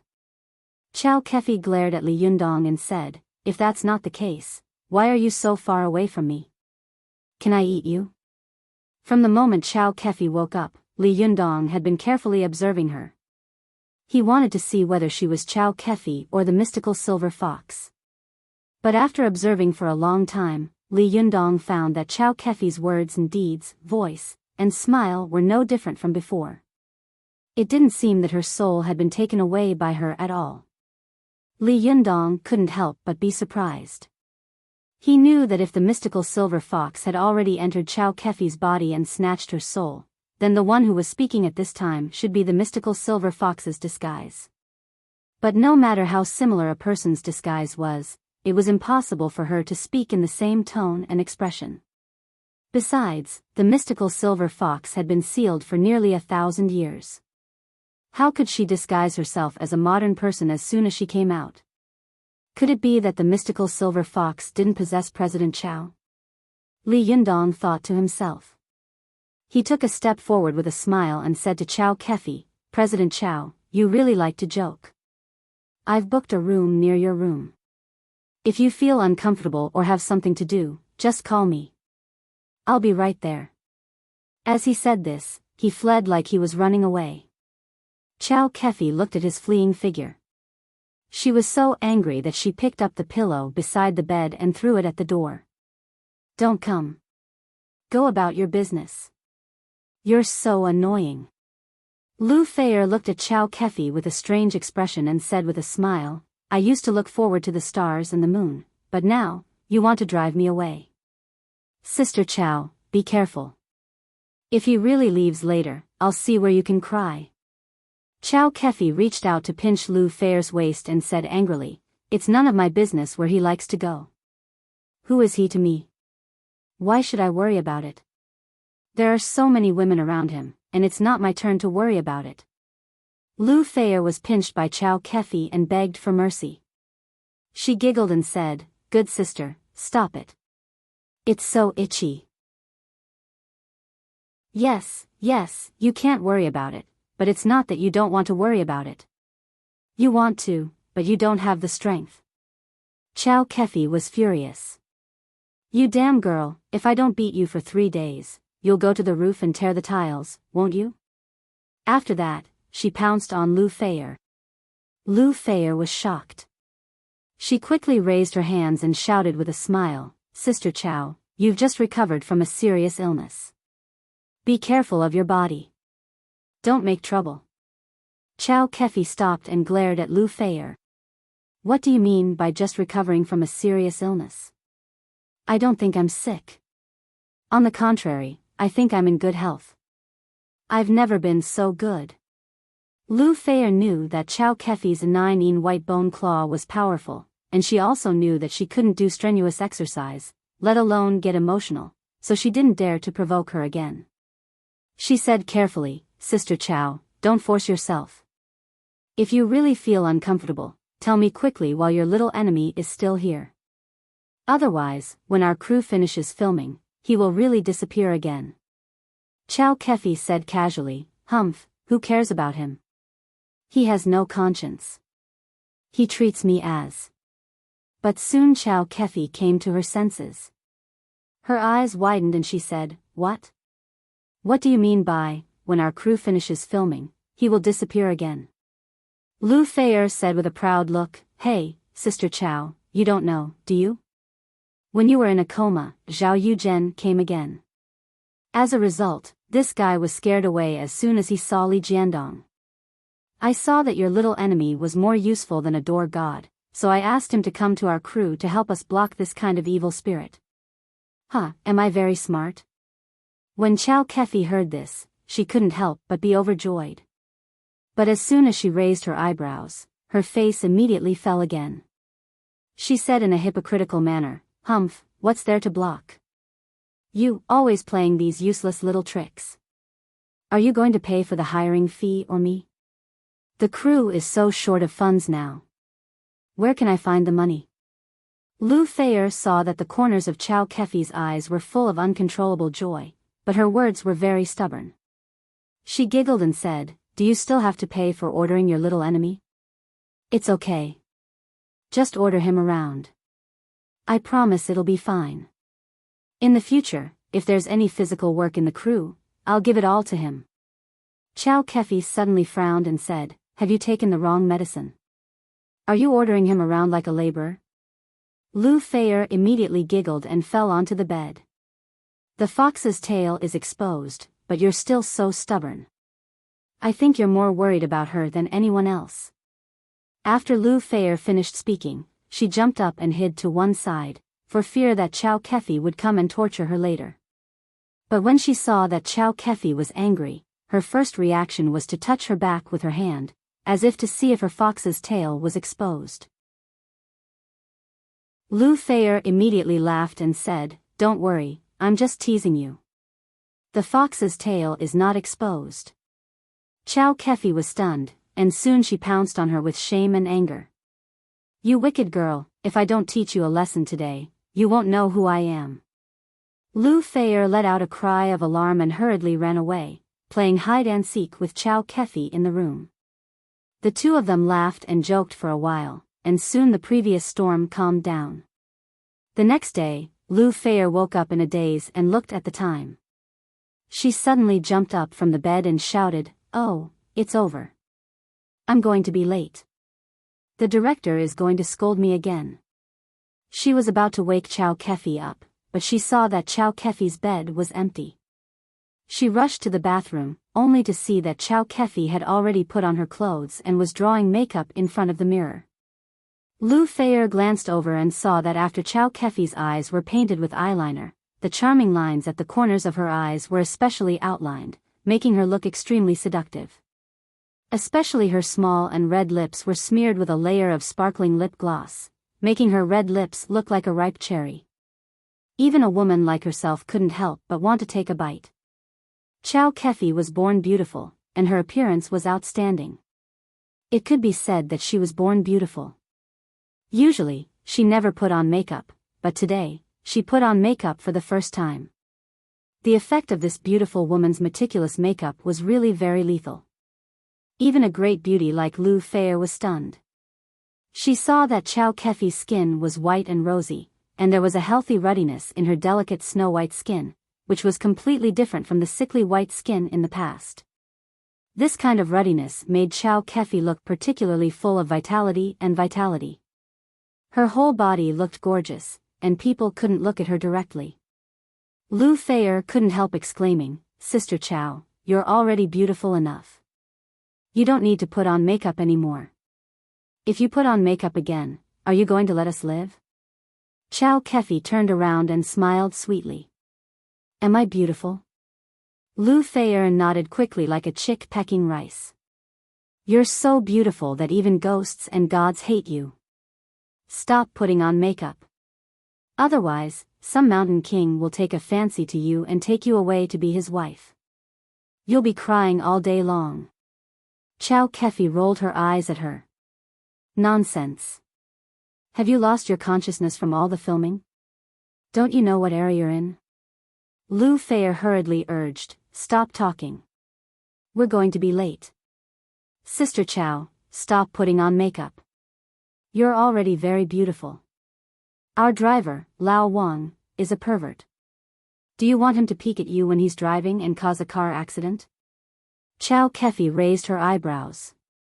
"He'd better behave if he doesn't want to lose his job." Lu Feier pushed her out of the bathroom. "All right, you're domineering and glamorous, okay? Get out of the way. I still have to wash up." After a chaotic struggle for a while, they hurried downstairs. As soon as they got downstairs, Chow Kefi suddenly thought of something. "Oh, I'm afraid Li Yundong doesn't know what time we're going out, does he?" "No, I have to go back and tell him." Lu Feier was well aware of this. She giggled and said, "Didn't you want to drive him away yesterday?" "He left last night, as you wish." Chow Kefi's face turned pale. "What?" Lu Feier saw Chow Kefi's face change dramatically. She was afraid that Chow Kefi would have another heart attack, so she quickly pointed to the door of the hotel and said, "I lied to you. He arrived a long time ago." Chow Kefi looked over and saw Li Yundong and her company Xia Yu standing at the door, talking softly about something. Chow Kefi's heart finally fell back into her stomach. She angrily glared at Lu Feier and said, "You wicked girl, I'll remember this." Chow Kefi walked out of the elevator. Her amazing beauty immediately attracted the attention of almost everyone in the hall. At first glance, everyone's eyes were tightly attracted by her like magnets. There was only one thought echoing in their minds: how could there be such a stunning beauty in the world? Everyone was so shocked by Chow Kefi's beauty that they couldn't speak. For a moment, the hall was silent.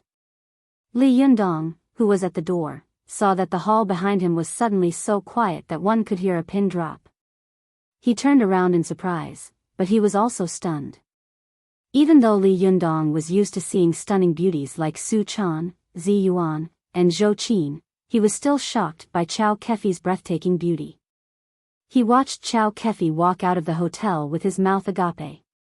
The reincarnated Wisdom King, who had beaten the #1 master of Japan and made him vomit blood and faint, was shocked by a beautiful woman who was so weak that he lost his ability to think in an instant. When Chow Kefi walked up to him and smiled at him with a sweet smile, Li Yundong's soul returned to his body. He looked at Chow Kefi in surprise. Just as he was about to speak, he saw Chow Kefi snorting at him like a child throwing a tantrum. Then she raised her chin high, like a general who had won a battle, and returned to the court. She got into the van that had been waiting at the door for a long time. Li Yundong looked at Lu Feier in confusion, pointed at Chow Kefi, and said, "What's wrong with her?" Lu Feier pursed her lips and said with a smile, "Why don't you ask her yourself?" As she spoke, she also got into the car. Li Yundong looked at Xia Yu strangely. "What's wrong with her?" Xia Yu also shrugged her shoulders with a strange expression. "I don't know." Li Yundong didn't know why. He shook his head and followed her into the van. Fortunately, the compartment of the car was quite spacious, and it was not crowded for 4 people to get in. Along the way, Chow Kefi deliberately didn't look at Li Yundong, pretending to be a lady. She smiled without showing her teeth and spoke quietly, which made Li Yundong more and more surprised. But when they were about to reach their destination, Chow Kefi suddenly received a phone call. At first, she could still answer the phone very quietly, but after saying a few words, her tone suddenly rose 2 octaves, and she said with surprise and anger, "What? Say it again." Li Yundong looked at Chow Kefi curiously, only to see that after hanging up the phone, her face was gloomy and her eyebrows were twisted together angrily. He asked, "What happened?" Chow Kefi scolded angrily, "Damn it, our second female lead is on strike. Well, I'll take a nap. Wake up, the Super 2 group is also full." Chapter 653. The second female lead went on strike? Li Yundong asked in confusion. Lu Feier was also surprised. "No way. Is Keston crazy? She has no money, and she's still on strike. Isn't she afraid that we'll ask for compensation?" Chow Kefi said angrily, "How would I know? The director said that Justin was very uncooperative today. She was picky here and there. The director said a few words to her, and she put down the burden and said she quit." Lu Feier's eyes widened. Where did she get the confidence to say such a thing? Doesn't she want to stay in the China film and television circle? It's a big taboo to break the contract halfway. Who would dare to look for her in the future? Chow Kefi snorted coldly. Who knows what she's thinking? Li Yundong asked curiously, "Don't you have any backup actors?" Chow Kefi wanted to cry but had no tears. "Do you think it's football or basketball? It's possible to find a backup during the early stage of a movie, but this is a TV series, and it's already started. Where can there be a backup?" Although Justin has a bad temper, her requirements are still very in line with the requirements of the TV series. Moreover, her image and temperament are also very good, and her acting skills are also good. Even if she wants to find another actor, there's no place to find one. Lu Feier comforted her, "Sister Chow, don't worry. You can call her quickly. Maybe there's still room for negotiation." Chow Kefi didn't say much. She picked up her mobile phone and dialed Justin's number. But as soon as she dialed, the other side of the phone said, "Sorry, the number you dialed is turned off." Chow Kefi was furious. It seems that she has really made up her mind. Li Yundong didn't know the whole thing at all, but seeing that Chow Kefi was so angry, he advised, "Anger hurts the liver. President Chow, pay attention to your health. Don't worry. Can a living person die from holding his urine?" Lu Feier also said, yes, Sister Chow, pay attention to your image." Only then did Chow Kefi realize that she had lost her composure. She forced a smile at Li Yundong, then turned her face and looked out of the window. Her eyebrows were full of gloom and worry. At this time, Xia Yu whispered to Li Yundong, "President Chow is in trouble this time." Li Yundong asked, "What do you mean?" Xia Yu said softly, "Mr. Chow, not only is the company's capital chain broken, but the operation of the crew is also in a deadlock in the early stage. Although Mr. Chow relied on Mr. Zhao's investment to revive the crew, Mr. Zhao is very cunning. He always gives money little by little, as if he wants to control Mr. Chow. The crew will come to a standstill at any time. I think Justin might have seen this situation and wanted to threaten President Chow with a strike in order to raise his salary. Li Yundong asked again, Mr. Chow can't pay me more? Xia Yu shook her head. Not to mention a higher salary, she might not even be able to afford it now. Every time she shoots a film, she almost begs her grandfather to sue the government. It's fine if she earns money, but if the film loses money, she will be miserable. This time, Justin's strike will definitely extend the shooting period. The shooting period will also affect the time and effect of the movie to be released to the market. It will also increase the cost. The other investors will definitely be even more unhappy.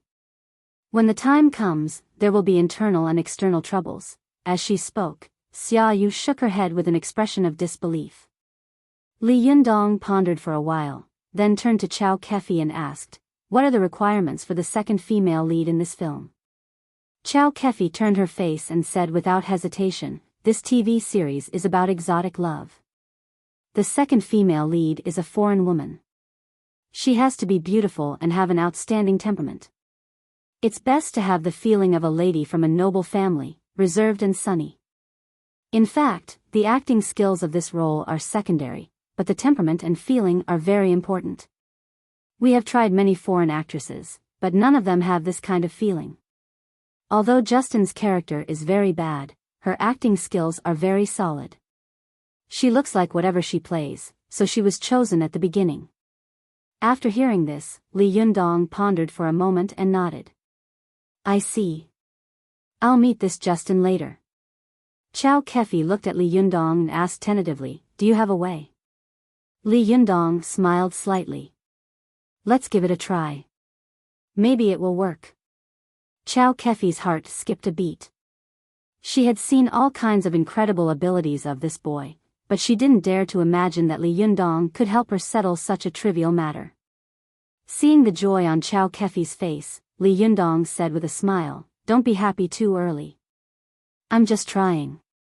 I may not succeed. The smile on Chow Kefi's face became much more sincere and peaceful. She said with a smile, I'm very happy that you're willing to help. It doesn't matter whether it succeeds or not. You're right. There must be a way. There must be a way. Lu Feier also turned her face and said to Li Yundong with a smile, if you can settle this matter, I'll make you my idol. How about it? Li Yundong chuckled, cupped his hands, and said, I don't dare. If I don't dare, won't your fans kill me? Lu Feier giggled and said, it's not easy to be my idol. Think about it yourself. Li Yundong smiled and didn't answer her again. After driving for about 10 minutes, they arrived at the seaside studio. As soon as they entered the set, Li Yundong saw a short man talking to a woman with brown hair and blue eyes. As soon as the man saw Chow Kefi, he immediately came up to her and complained, President Chow, you're finally here? Go and talk to her yourself. I can't communicate with her. Chow Kefi glanced at Justin, who was smoking a cigarette in a seductive manner not far away. She nodded and said, Director Song, let me persuade her and see what she wants to do. As she spoke, she went up to him. Director Song looked at her figure and was a little stunned for a moment. He looked at Li Yundong next to him and was slightly stunned. He asked Lu Feier, who is this? Lu Feier said with a smile, this is President Chow's friend. Director Song said with a displeased expression, don't you know the rules? Irrelevant people are not allowed to enter the studio. Lu Feier said disapprovingly, he's not an irrelevant person. He's very powerful. He's here to help us. Director Song had obviously been holding back his anger these days. He sneered at an inappropriate time and said, well, I'd like to see how he can help us. Li Yundong heard these words, but he was not angry. He just glanced at Director Song faintly, and then his eyes fell on Chow Kefi. He saw that Chow Kefi was talking to Justin in a low voice. Her humble appearance was like a little wife who had seen her evil parents-in-law. She was only short of pouring tea and apologizing. It made people think that Justin was the boss of the crew, not Chow Kefi. At first, Justin talked to Chow Kefi without saying a word. In the end, Chow Kefi said with a livid face, "It's absolutely impossible. Who instructed you to do this?" Justin didn't answer her. She just sneered, took a deep breath, sprayed a mouthful of smoke on Chow Kefi's face, and smiled proudly. Chow Kefi frowned and subconsciously took a step back. Lu Thayer, who was beside her, was angry. She rushed up and said loudly in English, "Pay attention to your attitude." Justin looked at her contemptuously and replied tit for tat, "Pay attention to your words, little girl." Lu Thayer was furious. Just as she was about to quarrel with her, Li Yundong came up and reached out to stop her. He smiled and said, "Don't worry, I'll talk to her." When Lu Thayer saw him coming up, her face lit up with joy and she obediently retreated to the side. Li Yundong looked at Justin, turned to Chow Kefi and said, "Did the negotiation break down?" Chow Kefi suppressed her anger and said in a low voice, "Her conditions are too harsh." Li Yundong asked, "What conditions?"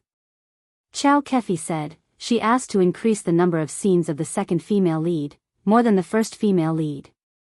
In short, she wants to replace Lu Thayer as the first female lead." Li Yundong frowned and didn't say anything.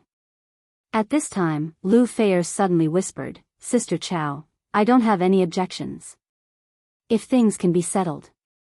Chow Kefi shook her head and said, "It's not that simple." She also asked to double her current salary. This time, Lu Thayer didn't say anything. Justin's salary was not low to begin with. Now that it was doubled, the cost of the TV series would soar. Moreover, if she doubled it, what about the others? Once the wind blew, the consequences would be unimaginable. Li Yundong asked in a deep voice, "That's all?" Chow Kefi sneered and said, "More than that. She has a big appetite. She even asked for a share of 30% of the proceeds from the sale of the TV series in the future." Lu Thayer said in shock, "She's really crazy. Anyone with a little IQ wouldn't make such a request. She's taking more than the investors. Who does she think she is? An Oscar-winning actress?" Chow Kefi sneered and didn't say a word. Li Yundong laughed and said, "I understand. President Chow, if you trust me, let me handle it, okay?" Chow Kefi hesitated for a moment. Just as she was about to speak, Director Song, who was next to her, came up and complained to Li Yundong, "Hey, who are you? You want to point fingers as soon as you come here? Don't you see that we are already in a mess here? Please look in the mirror and don't make trouble for them, okay?" Li Yundong didn't look at him. He looked straight at Chow Kefi and asked in a deep voice, "President Chow, you make your own decision." Chow Kefi fixed her eyes on Li Yundong, and her mind raced for a moment. She remembered that when she had first met Li Yundong, the boy in front of her was so young and shy, but now he had grown into a man of indomitable spirit. His broad shoulders could shelter him from the wind and rain. Chow Kefi looked at Li Yundong's gentle eyes. For some reason, her heart gradually calmed down. It was as if as long as this boy took action, he could settle anything. Chow Kefi nodded slightly and said softly, "Then I'll leave it to you." Director Song, who was standing to one side, had always had a good impression of Chow Kefi. When he saw that Chow Kefi was looking at Li Yundong ambiguously, he became more and more unhappy. In addition, the matter in front of him was even related to the life and death of the crew and Chow Kefi's company. He couldn't help but be anxious. "President Chow, are you serious? Even if you are in a hurry, you can't do this, can you?" Chow Kefi turned her head and shouted in a low voice, "I made the decision, and I am responsible for it." "Shut up." Today, Chow Kefi was very beautiful. When Director Song was shouted at by her, he suddenly felt a decisive momentum coming towards him, and he was forced to swallow what he wanted to say. After getting Chow Kefi's approval, Li Yundong turned to Lu Thayer and said with a smile, "Help me translate." Before Lu Feier could speak, Director Song sneered, looking like he was watching the fun. He sneered in his heart and said, you have no hair on your mouth, so you can't do anything. This toy boy doesn't even know English. What can he do? While he was sneering, the other staff in the studio noticed the situation here and gathered around to see how this young boy would deal with the crisis in front of him. Chapter 654.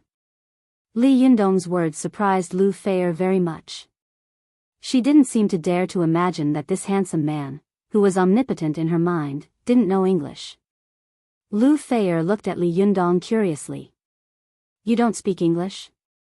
Li Yundong also asked curiously, why do Chinese people have to speak English? Lu Feier was a little speechless by his question. Although she didn't think so in her heart, she still obediently followed Li Yundong to Justin. When Justin saw Li Yundong at a glance, her eyes subconsciously lit up and she secretly praised him in her heart. What a handsome man. But for a woman of her age, money was the most important thing to her. In her eyes, Li Yundong was a good-looking but useless spearhead. It was not worth her energy at all. Even so, she didn't mind talking to such a handsome boy. Justin took the initiative to reach out to Li Yundong and asked with a smile in English, "Hi, what's your name?" Li Yundong also shook hands with her politely, but replied in Chinese, "My name is Li Yundong." After Lu Feier translated, Justin frowned slightly and said to Lu Feier, "Tell him that he should learn English and then talk to me. This is the etiquette a gentleman should have." After listening to Lu Feier's translation, Li Yundong smiled and said, "Then tell her that this is China. It's her who should learn to talk in Chinese. This is also what a woman who knows etiquette should do." When Lu Feier heard this, she secretly vented her anger in her heart. She beamed with joy and translated it to Justin. Justin's face darkened and she said in a rather unfriendly tone, "I think you've probably made a mistake. Right now, I should be the one who has the right to speak in this place, not a little boy like you who comes from nowhere. I think you might be able to turn around and go back to your original school to learn English a little better. By the way, you can learn more social etiquette before you talk to me." There was no dirty word in Justin's words, but every word was full of sarcasm and mockery. Lu Feier was angry and worried when she heard this. She was afraid that Li Yundong would fly into a rage after she translated it. In Lu Feier's opinion, the most annoying thing about boys at Li Yundong's age was that they were still wet behind the ears. Li Yundong saw Lu Feier looking at him anxiously and hesitating to say something. He seemed to know what the beautiful star was worried about. He smiled gently and said, "It's okay. Translate according to the original words. You have to be professional. Even if the other party swears, you can translate it." Hearing his words, Lu Feier translated them truthfully. After Li Yundong heard it, he was not angry at all. Instead, he smiled at Lu Feier and said, "Tell her that there are two choices in front of her now. First, she can continue to shoot honestly and take back her so-called big shot style and unreasonable demands. Second, she can pack up and get out of here immediately." After Yundong's words, the Yundong, Li, Yundong, and listen to Fei, the director burst, "Fei, Dong, the people, he, Yen, Don, Li, he, Yundong, is just say, he, is, Li, Lu Feier, don't listen to him. This person is just making trouble. Justin is just taking the opportunity to ask for a higher price. She is also seeking money. I think we can still talk about it. Now, we really can't afford to delay or toss around." Li Yundong glanced at the short director and didn't say anything. He looked at Chow Kefi, as if asking, "Do you still insist on letting me make the decision?" In the past, Chow Kefi had always been a woman who liked to deal with this kind of difficulty in a gentle way. Over the years, she had been good at playing tricks and was used to getting benefits from both sides. Suddenly, she was a little hesitant, but soon her eyes narrowed, and she gritted her teeth and nodded hard. Li Yundong smiled and nodded at her, then said to Lu Feier, "It's okay. Translated according to what I said." Lu Feier was also a master who wanted the world to be in chaos. She turned her face, and with an imposing manner, she translated Li Yundong's words with a swagger of her strength. Justin suddenly became furious. She glared at Lu Feier fiercely and then at Li Yundong. She said angrily, "I'd like to see where you can find another actor." After that, she picked up her small bag and was about to leave. The staff of the crew suddenly panicked. Director Song hurriedly shouted, "Hey, Xiao Zhang, Xiao Lu, what are you waiting for? Stop her. Don't let her go." As Director Song spoke, he rushed to Li Yundong angrily and shouted, "If you don't understand, don't make trouble. Who do you think you are? Pointing fingers here? Fire her, and you'll act? Do you know how long it took us to choose such an actor?" Li Yundong looked at the roaring emperor in front of him with a smile on his face. He asked with a smile, "Are you willing to be blackmailed by her like this? If she is satisfied, others will follow suit and make trouble? Greed is hard to fill. How much money can you have to fill it? How many plays did she shoot before? Just scrap it and reshoot it. At worst, I'll help you pay for it." These days, whoever had milk was a mother. As soon as he heard that Li Yundong was willing to pay for it, Director Song's voice suddenly lowered. He was stunned, but he still said angrily, "Do you think I don't know? This is no longer a question of whether to scrap the previous part of her shooting. Where can we find another foreign actor with a good image and temperament in such a short time?" Li Yundong smiled slightly. "You want to find an actor? I have one ready." Director Song was surprised and doubtful. "Where? Don't lie to me." Li Yundong smiled and said, "It's okay. I'll go find one now." As he said this, he walked out of the studio. Seeing this, Lu Feier hurriedly said, "I'll go with you." Li Yundong didn't look back. He waved his hand and said, "No, I'll be back soon. Wait for me for a while." Lu Feier didn't want to listen. She chased after Li Yundong out of the studio, but as soon as she went out, Li Yundong was gone. She looked around in shock, only to see that there was no place to hide anyone, as if he had evaporated into thin air.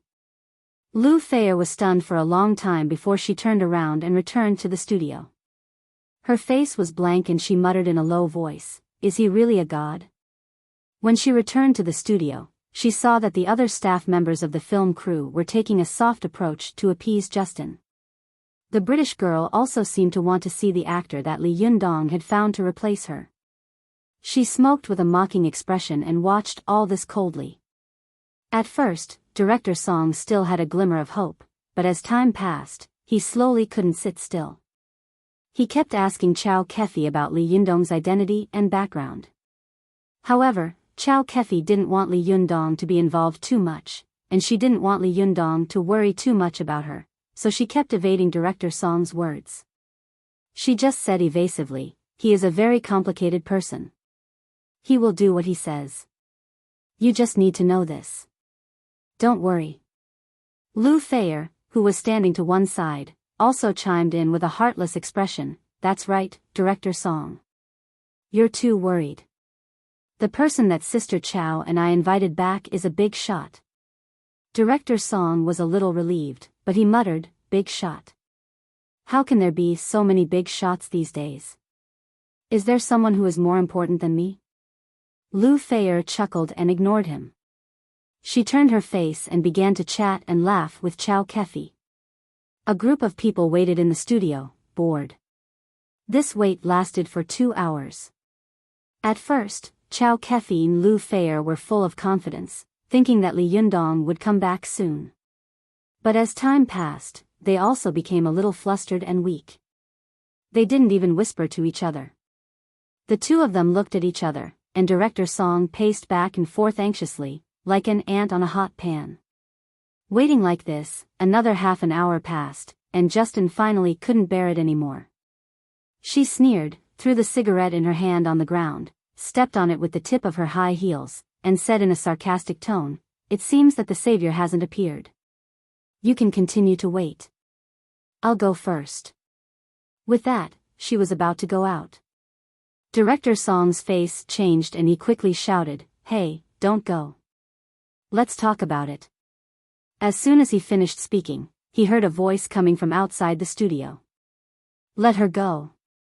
As soon as everyone heard this voice, they were immediately overjoyed and cheered for no reason. They saw Li Yundong walking in with a blonde girl. This girl was wearing a sky blue school uniform. Her figure was graceful. Although her clothes were very ordinary, she was beautiful. The facial features on her small face were exquisite and beautiful, which was very in line with the aesthetic standards of the Oriental people. In particular, this girl's face was a little pale, and her eyes were full of fear, as if she had just been frightened. She looked delicate and pitiful, which made people want to hug her and comfort her. This girl was none other than Chris. Chris had been too bored at Li Yundong's house before, so she went back to school by herself. But in the middle of the class, Li Yundong rushed in and took her away from the classroom like a robber. Without saying a word, he took her high up in the sky and flew from Tiannan City to Haikou City. Poor Chris had never been tortured like this. She only felt as if she had been sitting on a rocket in outer space. All her bones were about to fall apart. She had gone from one city to another in a daze. The worst thing was that she didn't know why she was here. When everyone saw Chris, their eyes lit up. Director Song's mouth was wide open. He walked over to Chris with his eyes wide open. He looked her up and down carefully. The more he looked at her, the more he praised her. The more he looked, the more he praised her. "Not bad, not bad, not bad." As he said this, he said to Chris, "Why don't you turn around and let me have a look?" Chris was born in a famous family. She had an excellent cultivation and a good family background. In the past, she had been pursued and loved wherever she went. But since she came to China, she had been a little unpopular. Especially now that she had been brought to this place by Li Yundong in confusion. It was like human trafficking. No matter how good-tempered she was, she couldn't stand it. Chris looked at Li Yundong angrily and said in a low voice, "Sure. Li Yundong, what the hell is going on?" Before Li Yundong could speak, Director Song suddenly said in surprise, "You can speak Chinese? Your Mandarin is good." Chris reluctantly smiled at the man beside her, who was half a head shorter than her. "Thank you for your compliment. My grandmother is from China." Director Song clapped his hands and said loudly, "That's great. You're a mixed race. Your temperament and appearance are in line with our requirements. It's you." After that, he turned his head and said to the dumbfounded Justin with an impartial face and impolitely, "You're fired." Director Song's words were domineering, as if he had completely vented the resentment in his heart. But after he finished speaking, he saw Li Yundong looking at him with a faint smile. He quickly apologized to Li Yundong, stretched out his hands, and said with a smile, "I'm sorry, I didn't recognize Mount Tai. You've helped us solve a big problem." Justin hadn't expected that such a thing would appear at this time, especially when she saw that Chris had a natural noble temperament. At first glance, she could tell that she was from a famous family. Moreover, she was young and beautiful. Compared with her, it was like heaven and earth. She said in shock and anger, "You can't fire me. You don't have the right and power." At this time, Chow Kefi sneered and said, "Then do I have the right and power?" Justin looked at her angrily and said, "What right do you have to drive me out of the shooting team?"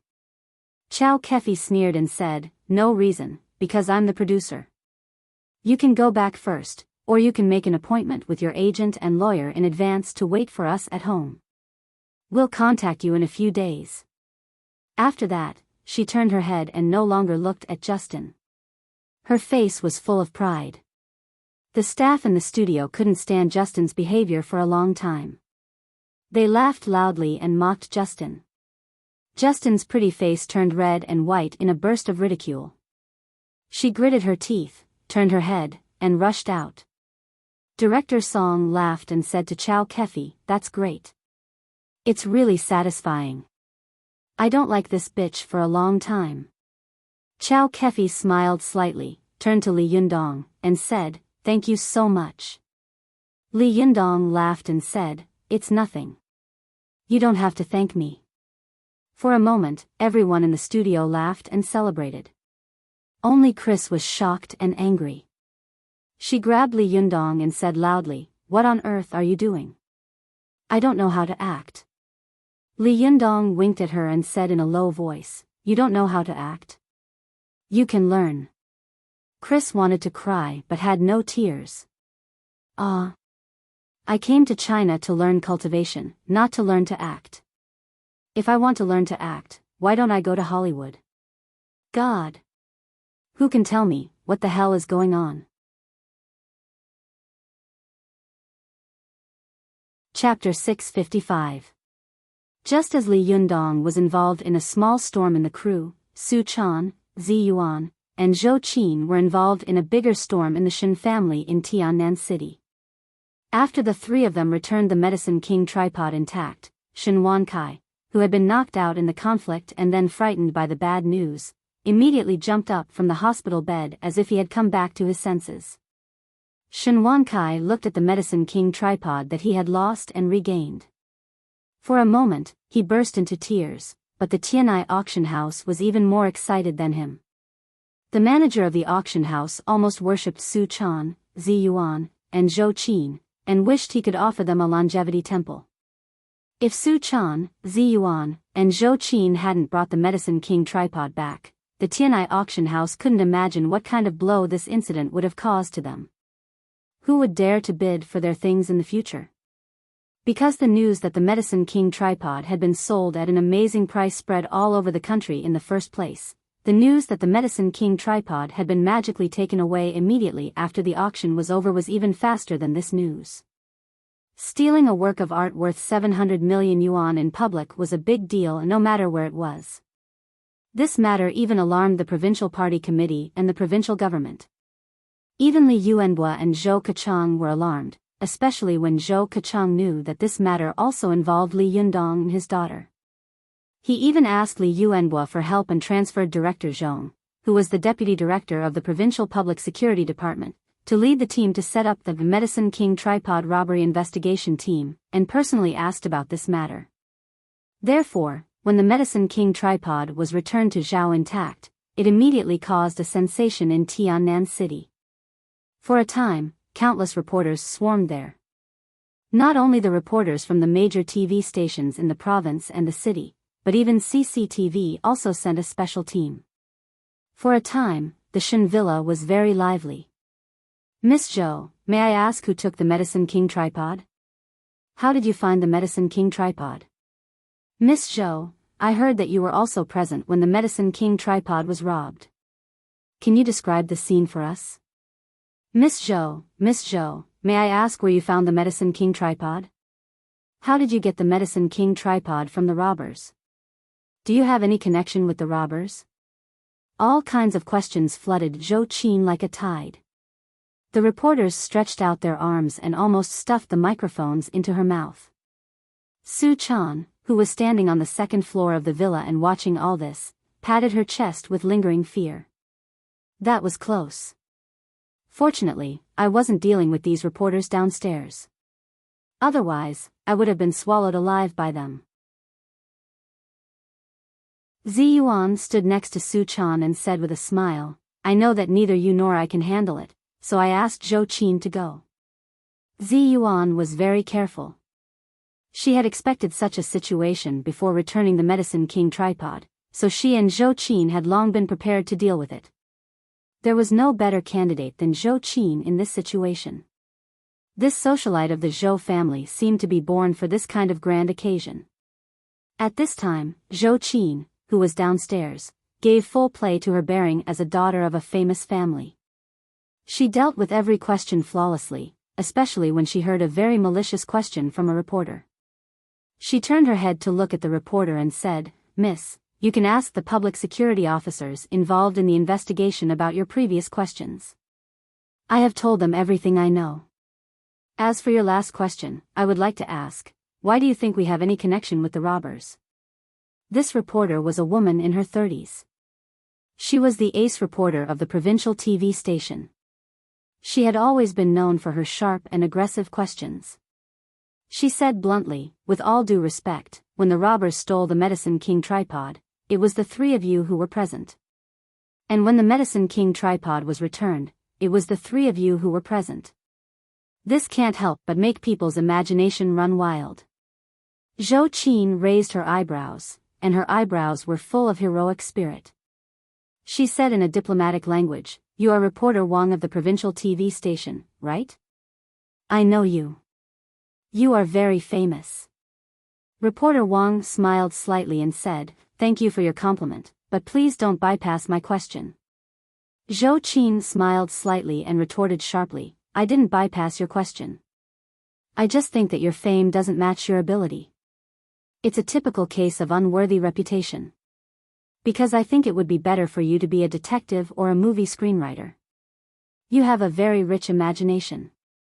If we have something to do with the robbers, why should we return the Medicine King tripod intact?" Colleagues were enemies. When the reporters around saw the ace reporter of the provincial capital being defeated, they immediately let out a low roar of laughter.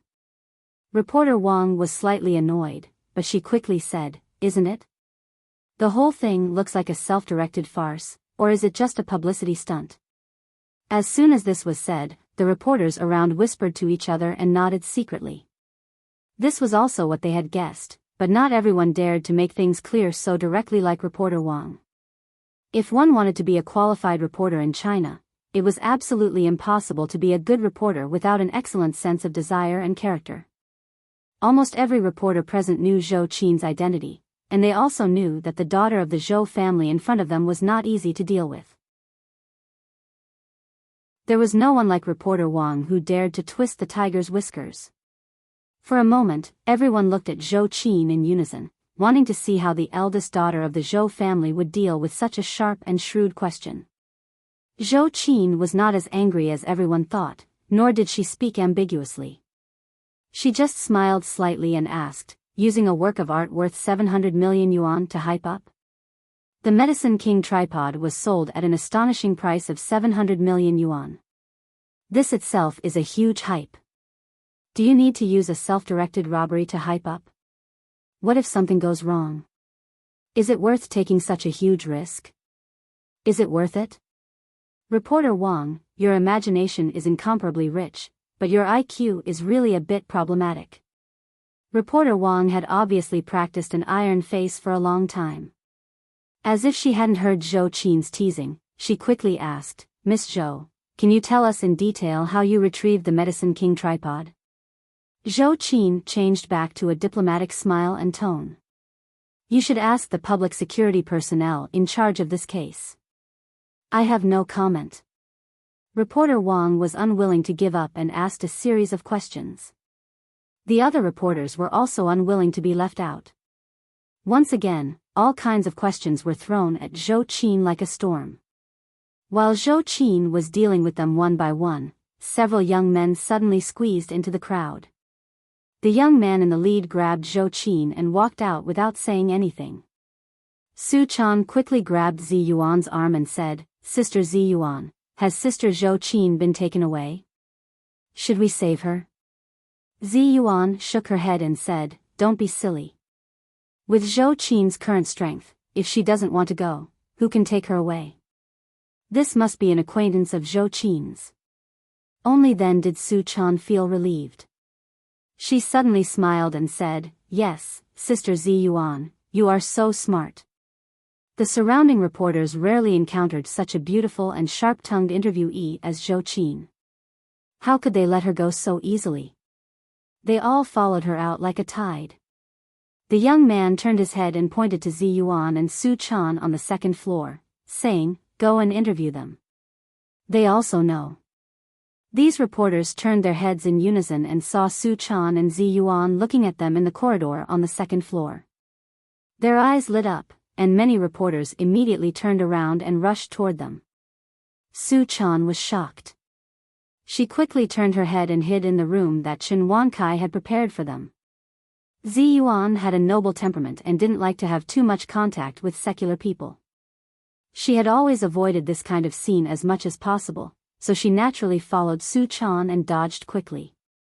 Seeing that the two of them were hiding like frightened rabbits, these reporters had no choice but to turn back to look for Zhou Qin. However, when they saw Zhou Qin get into an Audi A6 and drive away, they could only look at the car and sigh. The person who brought Zhou Qin into the car was Secretary Liu, who had made a private deal with Li Jiandong before. After he sent Zhou Qin into the car, he got into the driver's seat and started driving. As soon as Zhou Qin got into the car, she saw a middle-aged man with a square face and a dignified appearance sitting in the back. It was her father, Zhou Kachang. Since the opening ceremony of Desanxian, although the relationship between Zhou Qin and her father was still a little stiff, it was not like before, like a life-and-death enemy. As soon as they met, sparks would fly in all directions. Zhou Qin nodded slightly and greeted him indifferently, "Dad."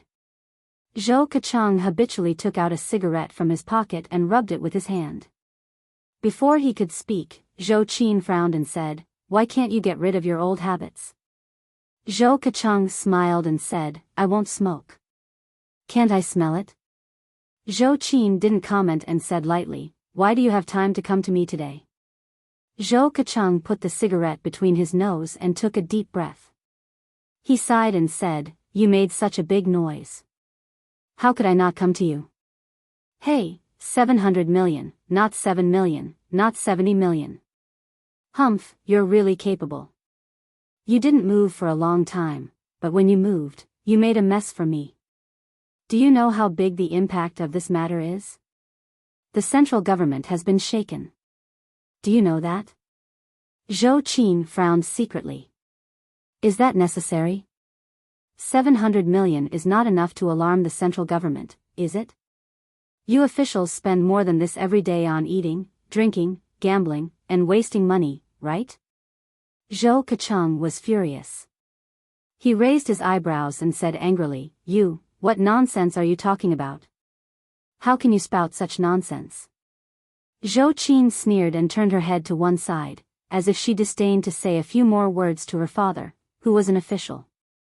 Zhou Kachang took a deep breath, suppressed his anger, and said, "Yes, I know that you have embarked on a completely different path from me. You are very arrogant now, but don't forget that no matter how arrogant you are, you still have to roll in this turbid world. No matter how powerful the people in the cultivation world are, they can't jump out of the cage of the 3 realms and the 5 elements. No matter how capable you are, no matter how great you are, you still can't jump out of the cage of the 3 realms and the 5 elements. I am still your father." Although Zhou Qin's face was still cold, her heart trembled. She had grown up in the system, so she naturally knew how correct Zhou Kachang's words were. In the land of China, although many ordinary people did not like to talk about sex, the inheritance of the idea of official standards for 2,000 years had led to the ubiquitous official culture, and the power of officialdom was pervasive. Although cultivators were powerful and heaven-defying, if they offended the government, there were only a few paths waiting for them. They would be surrounded and suppressed by the government with the strength of the whole country, or they would be exiled abroad, or they would hide in the mountains and forests, or they would be destroyed, or they would directly ascend to become immortals and jump out of the cage.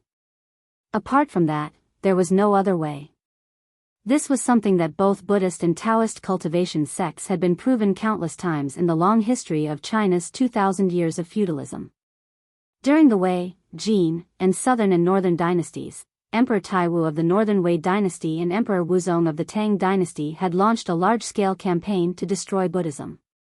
At that time, the Buddhist cultivation sects occupied the absolute advantage in the cultivation world, but as soon as the imperial court gave the order, Buddhism was immediately swept away. All the major sects withered like fallen leaves in late autumn, which was tragic. When Zhou Qin was reading the history of the cultivation world, she clearly remembered that during the Wei, Jin, and Southern and Northern dynasties, Emperor Wu of the Northern Zhou dynasty had done something even more heinous. He had destroyed Buddhism twice and Taoism once, and the reason for destroying Taoism was simply incredible. During the Southern and Northern dynasties, although Emperor Wu of the northern Zhou dynasty was a barbarian himself, he claimed that he was close to the Han and distant from the Hu. Buddhism was a foreign religion and also belonged to the Hu. In order to prove that he was close to the Han, Emperor Wu of the northern Zhou dynasty declared that he was a devout Taoist believer and wanted to suppress Buddhism. However, it was impossible to suppress Buddhism by force, so Emperor Wu of the northern Zhou dynasty organized a large-scale debate and a private battle with great fanfare. However, because the Buddhist cultivation sects had an absolute advantage in the cultivation world at that time, the Taoist cultivators suffered a crushing defeat in both the debate and the battle. Emperor Wu of the northern Zhou dynasty, who believed in Taoism, was furious. He hated the rampant power of Buddhism and the Taoist cultivation sects for not doing their best. So in a rage, he simply shed all pretenses and announced to the whole country, "I will destroy both Buddhism and Taoism." As a result, the Buddhist and Taoist cultivators, who had been fighting fiercely, were beaten by the imperial court until they cried for their parents. It was a tragic sight. This was the case in the ancient era of cold weapons, let alone the era of hot weapons. If a cultivator was careless, an ordinary person could also kill him. Since ancient times, people had not fought with officials, and religious forces had not fought with imperial forces. This was a famous saying summed up by blood and tears. If the government really targeted them and decided to suppress them vigorously, the consequences would be unimaginable. Zhou Qin was secretly frightened. She turned her head and said to Zhou Kachang with a serious face, "Does the higher-ups have any objections?" Zhou Kachang snorted. "You also know how to be afraid? Aren't you the most fearless one?" Zhou Qin snorted coldly. "I'm afraid of implicating him." Zhou Kachang said, "Hey, worry about yourself first. For a while, keep quiet. The higher-ups have already noticed you. Don't be listed, and don't do anything out of line that can't be made up for. Otherwise, you can prepare to go abroad." Zhou Qin stopped talking. Her face was cold, and she didn't say a word for a long time. Secretary Lu, who was driving, took Zhou Qin and Zhou Kachang around, and then parked the car near the Shen family's villa. After Zhou Qin got out of the car, Zhou Kachang said at the moment when she was about to close the door, "Remember what I said. Keep a low profile, otherwise you know the consequences." Zhou Qin didn't say anything and got out of the car with a sullen face. After she got out of the car, she glanced around and suddenly saw Zhou Ping and Zhang Ling of the Zhuni school not far away. Zhou Ping saw Zhou Qin and the others looking at her and then went into the villa. She turned her head and said to Zhang Ling, "Master, what should we do with the Medicine King tripod? Do we still have to fight for it?" Zhang Ling's eyes were fixed on the license plate number of Zhou Kachang's car. She obviously recognized who the owner of the car was. This Shiji of the Zhuni school not only had a very high cultivation, but also had a very keen sense of smell. Her face was very ugly, and after a long time, she said, "Don't think about it. The Medicine King tripod has made a little too much noise. It's not suitable for us to intervene anymore." Zhou Ping's eyes widened. "Then are we just going to let the Medicine King tripod fall into Li Jiandong's hands?" Zhang Ling snorted coldly. "It doesn't matter. In a while, it will be the inauguration ceremony of the leader of the Linggong sect.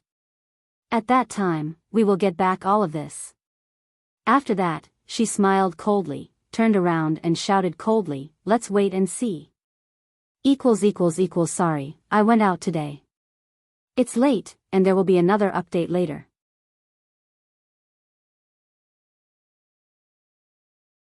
Chapter 656. When Zhou Qin returned to the Shen family's villa, most of the reporters had already dispersed, and only a few reporters were still waiting. However, Shen Wankai was concerned about the rest of Su Chan, Zi Yuan, Zhou Qin, and the others, so he had announced that the Shen family's villa was no longer open to the public and asked all the reporters in the villa to leave, so Zhou Qin was free again. When Zhou Qin returned to her room and told Su Chan and Zi Yuan about the warning she had received from Zhou Kachang, Zi Yuan and Su Chan both fell into silence. Although Su Chan was simple, she was also familiar with history. Naturally, she knew how terrible this warning was. She raised her head worriedly and said, Sister Ziyuan, how about, we'd better persuade Yundong not to take this Medicine King tripod. Now I feel that this Medicine King tripod is really a terrible hot potato. Whoever holds it is like holding a time bomb. Ziyuan also frowned slightly. She thought for a while and shook her head. Now it's not a matter of whether we want this Medicine King tripod or not, but we really should keep a low profile. Li Yundong has made such a big noise in Japan this time. In order to let him get away, we even alarmed all the famous TV stations in Japan. Even if the Japanese cultivation world controls the media through their own strength, there will be some news leaked out. I believe that the higher-ups will know something about it. Zhou Qin also sighed and said, if it's just in our own country, it's fine, but if it causes any international problems, it will be a big trouble. The three beautiful women looked at each other and smiled bitterly at the same time. The three of them should have been the most carefree little girls at this age, but because they had been involved in all kinds of storms and waves in the cultivation world, they had inadvertently stood on the top of the storm. It was easy to go up, but difficult to come down. Even a woman as intelligent as Zi Yuan couldn't think of a good way to deal with the predicament in front of her for a while. Compared with them, the rest of the Shen family seemed to be even more tired. In Shen Wansai's bedroom, Shen Wansai's second concubine, third concubine, fourth concubine Li Shaoxian, Shen Hui, and Shen Yu all gathered together, surrounding Shen Wankai as if they were forcing him to abdicate. This time, it was rare for everyone in the Shen family to work together to talk about the same thing. Aunt Zheng, the third concubine, wiped away her tears and cried to Shen Wankai, Old Master, even if you don't think about us, you have to think about Xiaowei and Xiaoyu. No matter how wrong they are and how naughty they are your flesh and blood after all. You can't destroy this family. The fourth concubine, Li Shaoxian, who was usually at odds with him, also cried and said, Old Shen, I know you are angry with me, but you can't be so reckless. 700 million yuan is not a small number. This money can be said to be the lifeblood of our Shen family. Shen Wankai sat at the desk and said impatiently, Am I so poor that I can't even afford 700 million yuan? It was true that for Shen Wankai, who had started from scratch and developed for decades, he was still a rich man. 700 million yuan was only a small part of his assets. However, it was not easy for a large family to take out 700 million yuan in one go. Moreover, although the Shen family's property was tens of billions of yuan, most of it was real estate, and the floating capital was only about 700 to 800 million yuan. 700 million yuan could be said to have emptied the Shen family's pocket. But for Shen Wansai's concubines and his children, Shen Wansai's move revealed a strong signal. Today, he could spend 700 million yuan on a Medicine King tripod, but what about tomorrow? 1 billion? 2 billion the day after tomorrow? In this way, even Bill Gates couldn't stand such a toss. Most importantly, Shen Wankai spent 700 million yuan to buy this Medicine King tripod, neither for collection nor for charity, but to give it to Li Yunyang. This was too much. He didn't even care about his relatives. If this could be tolerated, what could be tolerated? Shen Wansai's third wife and fourth wife were furious. When has Shen Wankai been so kind to me? He didn't hesitate to empty his pocket and spend 700 million yuan to please me. As a result, the third concubine and the fourth concubine, who were usually at odds with each other, immediately joined hands and were determined to persuade Shen Wankai to give up the Medicine King tripod no matter what. In order to persuade Shen Wankai, they even pulled in the second concubine and their children, who had never had their own opinions. The whole family went into battle together. Hearing Shen Wansai's words, the third concubine, Aunt Zheng, said, Old Master, our family is very rich, but 700 million yuan is really not a small amount. If this money is taken out, our circulating capital will be empty. Even if we pay in installments, we can't afford it. If we encounter any difficulties during this period, the consequences will be unimaginable. Old master, you don't want the country you have fought for to be destroyed in one day, do you? Aunt Zheng's words were so sincere that Shen Wankai immediately fell silent. For Shen Wankai, he had doubted this more than once. Is it worth spending 700 million yuan to be apprenticed? Moreover, looking at Li Jiandong, he doesn't look like a master who can be apprenticed with 700 million yuan. Did I do wrong or right in this matter? Especially during the period when the Medicine King tripod was lost, Shen Wansai's heart was in turmoil. But now the Medicine King tripod had been lost and recovered. Although he was excited, he had to face the problem that he had thought about over and over again. Seeing that Shen Wankai was silent, Li Shaoxian also tried to persuade him, Old Shen, I won't say anything else. Let's talk about our current situation. It's not that you don't know that it's easy to fight for the country, but difficult to defend it. Now how many people are looking at us and want to take advantage of our weakness to pounce on us and bite us? Old Shen, think about it. Who doesn't know the news of buying the Medicine King tripod? Our enemies have been looking forward to us buying this Medicine King tripod for a long time, so that they can take the opportunity to attack us when we are short of funds. How much our company's stock price has been suppressed in the past 2 days? You don't know, do you? Shen Wansai's eyes narrowed. He raised his head and snorted coldly. If they want to suppress me in this aspect, they are too naive. Aunt Zheng, the third elder, persuaded again, Old master, you can't underestimate your opponents. Who knows if they have any huge funds hidden behind them? As she spoke, she quietly pulled Shen Hui's hand and motioned for her to give him some advice. Shen Hui was clever and very good at observing people's expressions. She thought for a moment and said, Old master, are you afraid that someone will say that you will go back on your word after bidding for the auction item? At that time, your credibility will be ruined? This sentence surprised Shen Wankai. He looked at Shen Hui in surprise. His favorite pearl in daily life really knew his mind best. What she said was one of Shen Wansai's concerns, and this concern was the most dignified one. Shen Hui's words made the people in the room light up in an instant. Li Shaoxian, the fourth elder, quickly said, Yes, Xiaohui is right. Old Shen, if you are worried about this, you can rest assured. You are not the first one to break the contract. What are you afraid of? Aunt Zheng also said, That's right. The Medicine King tripod was not snatched from our hands. It was snatched from the hands of the auction house. Who knows if it was exchanged or not? This is not called breaking the contract. This is a matter of course. It's not our old master's fault, don't you think? Li Shaoxian saw that Shen Wankai was silent, as if hesitating. She also saw that Shen Hui's previous words were quite popular, so she secretly stepped on Shen Yu's foot and said in a low voice, You also say something. Don't poke here like a piece of wood. Shen Yu seemed to wake up from a dream. He coughed dryly and said, Dad, in fact, I don't care if you buy this Medicine King tripod. After all, it's your money. You can buy whatever you want, right? But I just can't figure it out. Why did you give it to this Li Yundong? What on earth is he capable of receiving such a heavy gift? Even if he saved your life, Dad, you don't have to do this, do you? Shen Yu's words made the faces of Lao San and Lao Si change at the same time.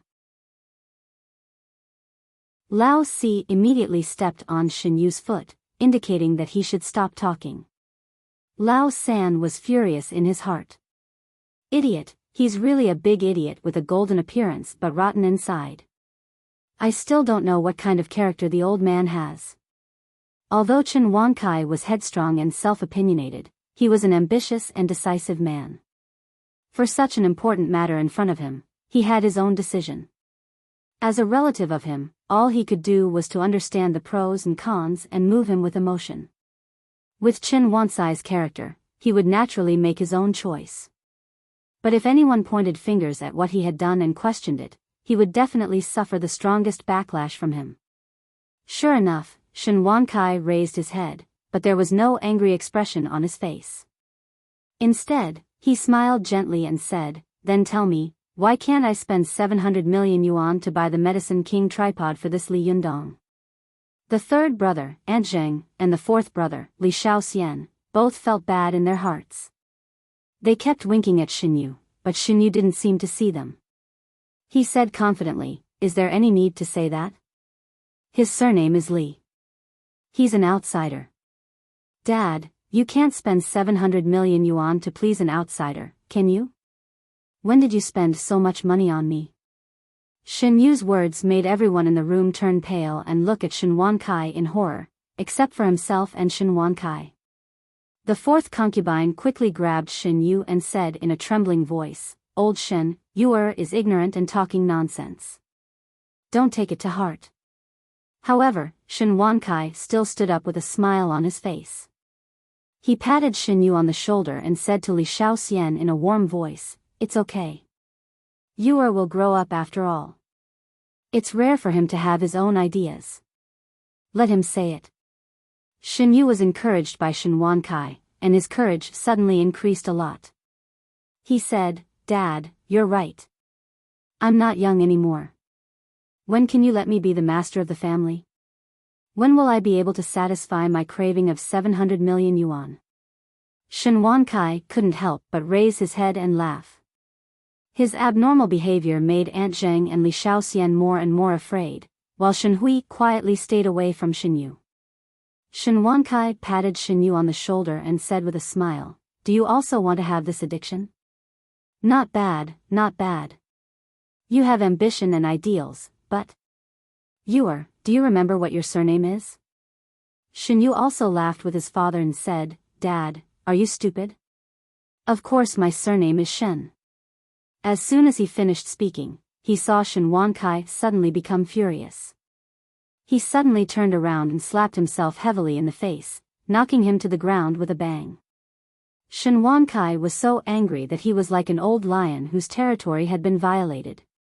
He roared angrily, "Do you still remember that your surname is Shen? I thought you had forgotten. Since you remember that your surname is Shen, then you should remember clearly that I am your father. What your father does is not up to you to tell me what to do. You want to take over my job? Wait until I'm dead." His roar was so loud that everyone in the villa could hear it clearly. The others in the bedroom were even more frightened. Li Shaoxian boldly reached out to pull Shen Wankai's hand and said with a forced smile, "Old Shen, don't be angry. It's not good to be angry." Shen Wankai suddenly shook off her hand and roared, "Don't you just want me to die early? Get out, all of you." The third concubine glared at Xinyu with hatred and winked at Shen Hui. The mother and daughter quickly went out of the door. The second concubine, Mrs. Ma, also sighed, softly recited a few Buddhist scriptures, and followed them out of the door. The fourth concubine, Li Shaoxian, wiped her tears as she walked out. When she reached the door, she turned to Xinyu, who had been beaten in a daze, and said, "Let's go. Don't make your father unhappy." Xinyu covered his cheek and looked at his father as if he were a stranger. He suddenly got up and rushed out of the door like crazy. As soon as he rushed out of the door, he saw Su Chan, who had heard the noise not far away, looking at him curiously. With this look, Xinyu suddenly felt that the place where his cheek had been slapped was even more painful. He instantly remembered the scene when he had pursued Su Chan in Shantang, Dongwu City. At that time, he had been a rich young master. Wasn't it easy for him to pursue such a little girl? But now, his father had spent 700 million yuan to please this little girl's boyfriend, and his father had slapped him in the face in the presence of outsiders and scolded him loudly because of Li Jiandong. Was there anything more shameful than this in the world? In an instant, Xinyu felt that Su Chan's eyes were full of sarcasm and mockery. He was ashamed and angry. With a shout, he rushed out like an injured beast. No matter how Li Shaoxian shouted his name behind him, he did not look back. Xinyu drove his car crazily to the bar he frequented on weekdays and drank crazily. Because he was dressed in famous brands and had the aura of a rich young master, he immediately attracted beautiful women. However, as soon as the beautiful woman sat down and tried to get close to him, Xinyu roared at her, "Get out of here. Who asked you to sit down? The beautiful woman was frightened by him and immediately ran away in a panic. But as soon as she left, another person sat down in her seat. Shin Yu turned his head and was about to scold her when he saw a man in a camouflage vest smiling at him. Young Master Shen, what are you so unhappy about? As he spoke, 3 people came over and sat down separately. One of them laughed and said, do you still need to ask? It must be a woman. This man was the security guard of the Dongxing building, Gangzi, who had once had a conflict with Li Yundong, and several of his accomplices. They were half black and half white, and they were both black and white. They could be regarded as the #1 figure in Tiannan City. Shin Yu often hung out with some shady people, so the two sides had some friendship. As soon as Shin Yu saw Gangzi, he didn't say any more evil words. He just drank the wine in silence. A security guard next to him knew that Shin Yu was a real rich man. He was an idiot who spent money extravagantly. He laughed and said, young Master Shen, if you're in a bad mood, just say it. Which guy offended you? We'll help you vent your anger. Shin Yu turned his head and looked at him. He suddenly thought of Li Yundong's background and Li Yundong's superhuman ability and strength. His face became even gloomier. He didn't say anything and drank even more fiercely. He was not a good drinker. After drinking a few glasses of wine, the smell of alcohol immediately went to his head, and he dared to shout some words that he didn't dare to say. Shin Yu shouted drunkenly, Su Chan, you be *tch, little be *tch, what's wrong with me? Why don't I deserve you? Why do you like him and not me? When the security guards heard this, they looked at each other. The security guard who had spoken before laughed and said, sure enough, it's a woman. Young Master Shen, don't worry. Isn't a woman like that? Our Gangzi was also in a bad mood because of a woman the other day. Shin Yu said loudly, she's different. I can't live without her. Gangzi glared at him, turned his head to Shin Yu and said maliciously, young Master Shen, since you like her so much, then, we'll help you think of a way to get rid of her. What do you think? When Shin Yu heard this, his eyes suddenly turned red. As the saying goes, alcohol strengthens the courage of a coward. Gangzi's words immediately made him more and more bold. Shin Yu gritted his teeth and fiercely said a few words, well, I want to force myself on you. Well, today's update is very late. Sorry, but for the sake of the more than 9,000 words in the 2 chapters, please don't scold me too much. Thank you.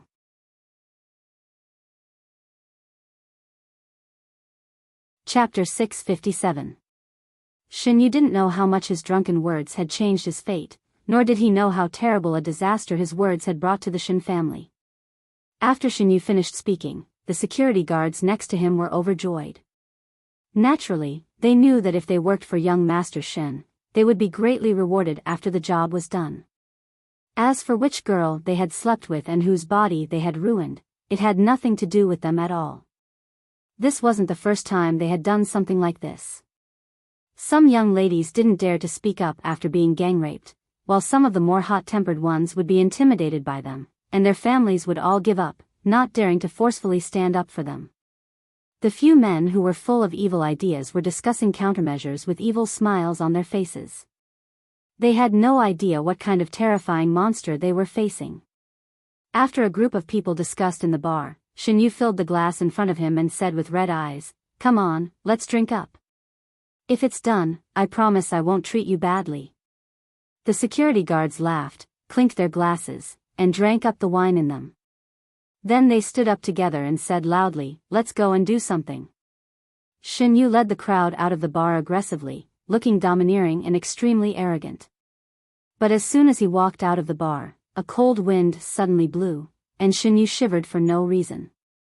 It was already late at night, and the moon was bright and the stars were sparse. There was a cool breeze outside, and the bustling streets of the city were busy with people coming and going. Shin Yu felt cold all over for a moment in this steel city, and the drunkenness he had felt before had dissipated a lot. As soon as the smell of alcohol disappeared, he immediately regretted it. No matter how stupid he was, he knew that once he slept with Su Chan, Li Jiandong would definitely get angry. Once Li Jiandong got angry, would his father be on his side? If this had happened in the past, Shin Yu would have done it without hesitation, because he knew that no matter how big the trouble he caused, his father would take care of it for him. After all, he was the only son in the family. If his father didn't side with him, who would? But now, Shin Yu couldn't help but hesitate. His father was now a little unreasonable, spending 700 million to please him for an outsider. This was simply unimaginable.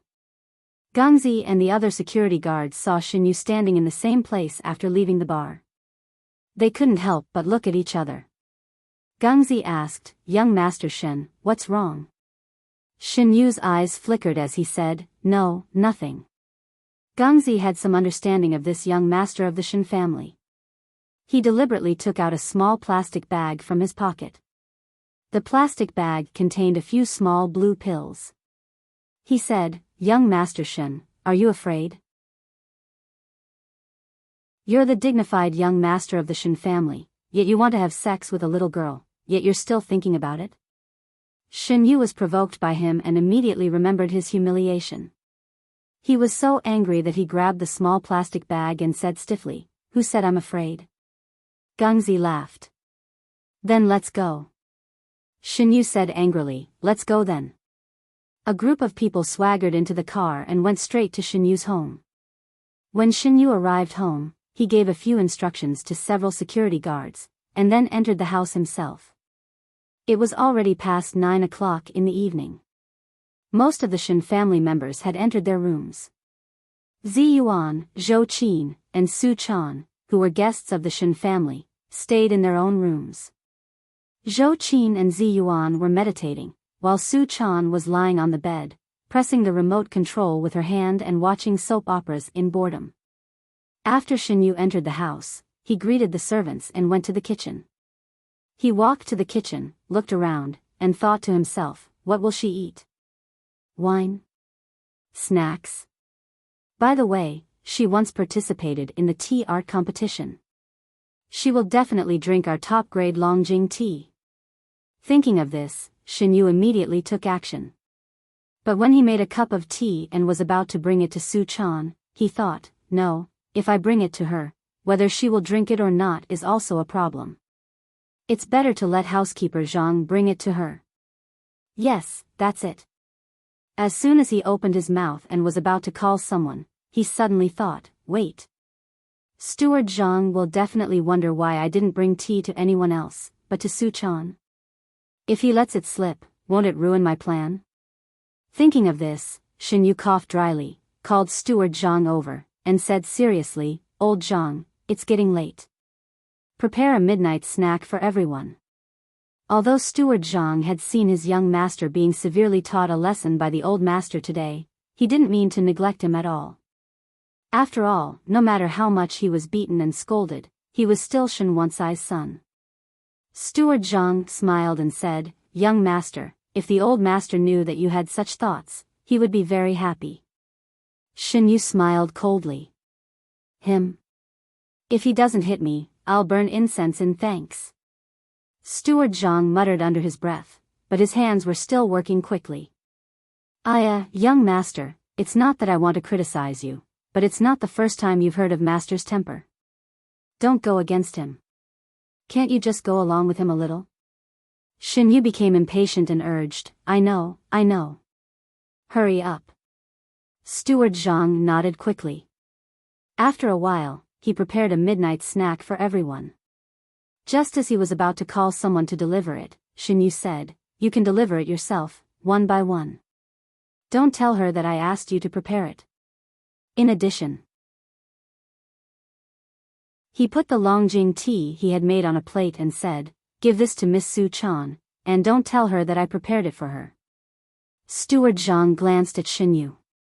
He naturally knew that his young master had been thinking about this girl since he came back from Dongwu City last time. But last time, he had seen with his own eyes how intimate Su Chan and Li Yundong were. She was obviously already taken, but his young master didn't give up. Alas, he didn't even know how to persuade him. Steward Zhang sighed and reached out to take Su Chan's plate. Only then did Shen Yu remember that he hadn't put in his medicine yet. He quickly stopped him and said, "You go to Dad's first, and then this." Steward Zhang was stunned.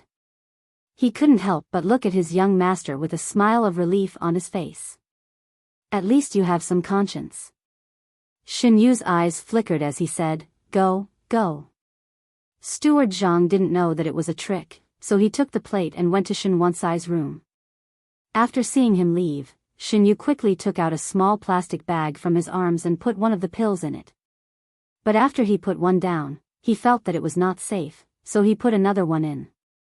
But after putting two in, he couldn't help but grit his teeth and put all the small pills in the bag. Fortunately, the color of Longjing tea itself was dark green, and the fragrance was extremely pungent. After the pill was put in, it quickly dissolved, and nothing unusual could be seen or smelled. Not long after Shen Yu put the medicine in, he saw Steward Zhang come back. He watched Steward Zhang send the midnight snacks to each room one by one. Finally, when he sent Su Chan's plate into the room, he breathed a sigh of relief. At this time, Su Chan heard a knock on the door. She replied casually, "Come in." Steward Zhang walked in with a plate. Su Chan looked at him curiously and asked, "What's the matter?" Steward Zhang smiled slightly and said, "This is a midnight snack for Miss Su Chan." When Su Chan heard that there was food, she immediately beamed with joy and looked at the plate with a smile. She saw a cup of tea, a plate of snacks, and a plate of fruit salad on the plate. She was overjoyed and was about to reach for the food when she suddenly thought of something. She raised her head suspiciously and asked, "Why do you want to send me a midnight snack at this time? Where's Sister Ziyuan? Where's Sister Zhou Qin?" Steward Zhang smiled and said, "They all have it. I just sent it to them." Su Chan asked curiously, "Aren't they practicing?"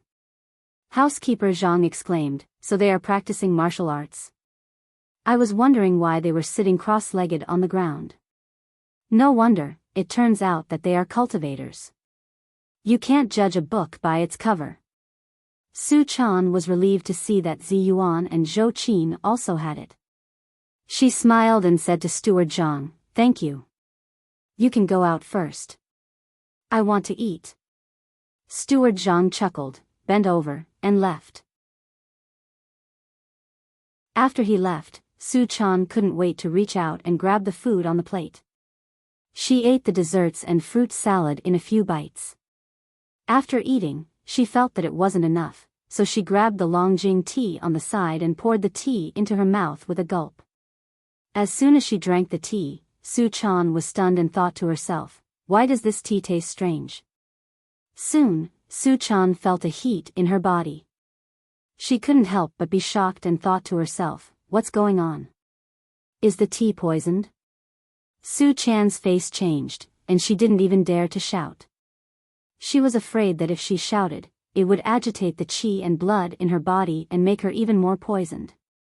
She immediately sat down cross-legged and began to meditate. However, the medicinal power of this small blue pill was extremely fierce. One pill was enough to turn a brave woman into a zombie, not to mention that Shen Yu had put a small bag in it.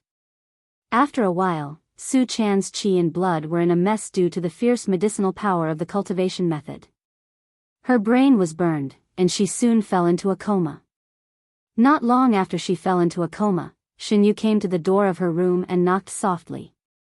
After a few attempts, he pushed the door open and saw that Su Chan was lying on the bed. Her face was frighteningly red. It was obvious that she had passed out.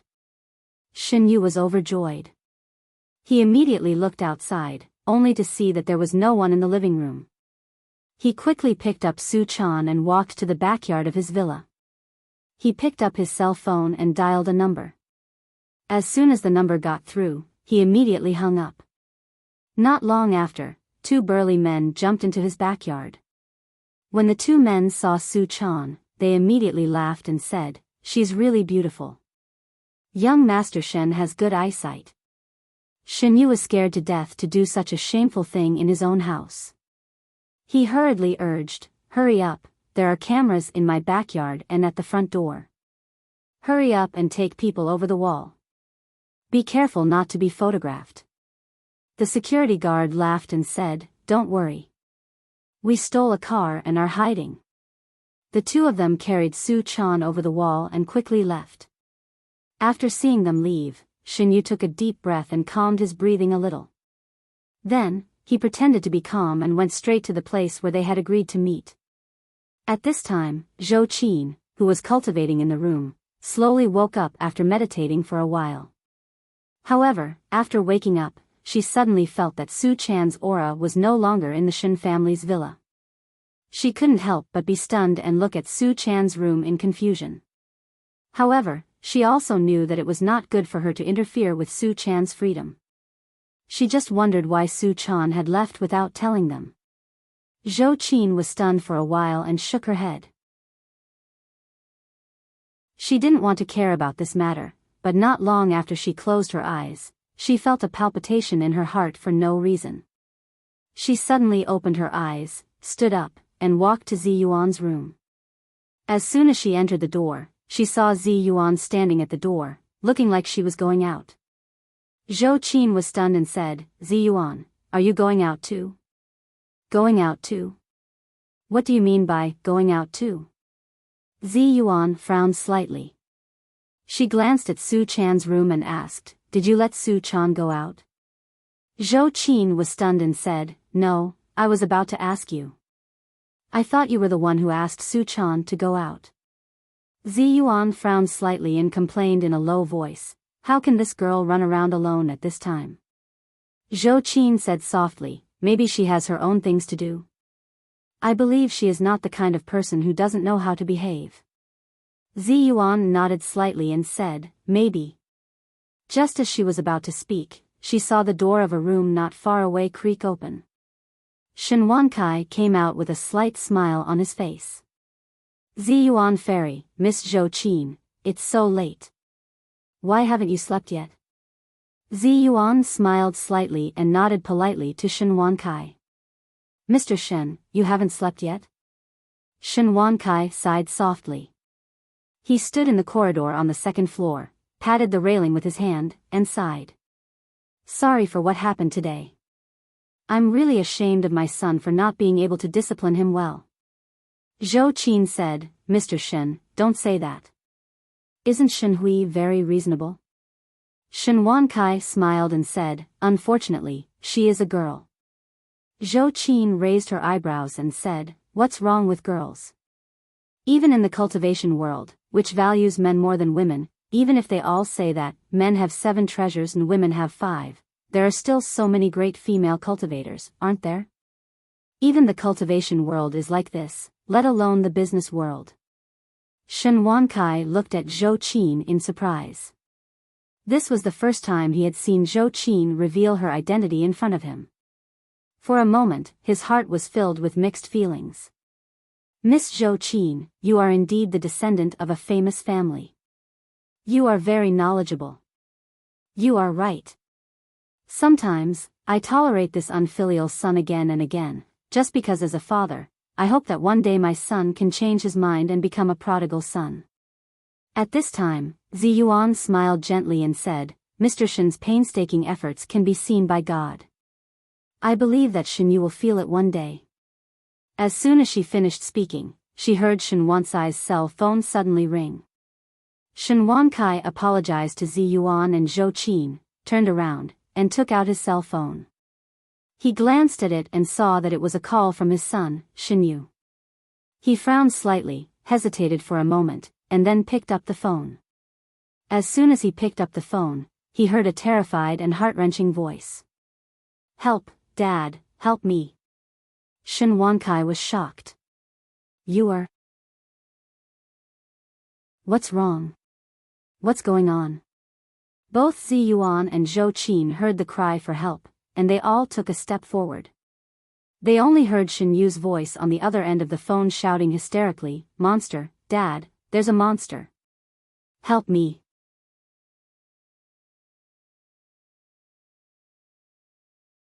Chapter 658. When Chen Wankai heard Shin Yu's cry for help, he was shocked and quickly asked, "What happened? Tell me quickly. Where are you?" Shin Yu shouted, "I'm in room 502 of the Xingyuan Hotel. Dad, come here quickly." Before he could finish his words, there was a busy tone coming from the phone. Although Chen Wankai usually beat and scolded Shin Yu, blood was thicker than water after all. He hurriedly rushed downstairs and shouted at housekeeper Zhang, who had heard the noise and rushed out, "Old Zhang, get the car ready, get the car ready." Zhou Qin and Zi Yuan looked at each other and saw a trace of surprise in each other's eyes. Zhou Qin whispered, "Something's wrong. How could Shin Yu meet a monster? Is he hallucinating, or?"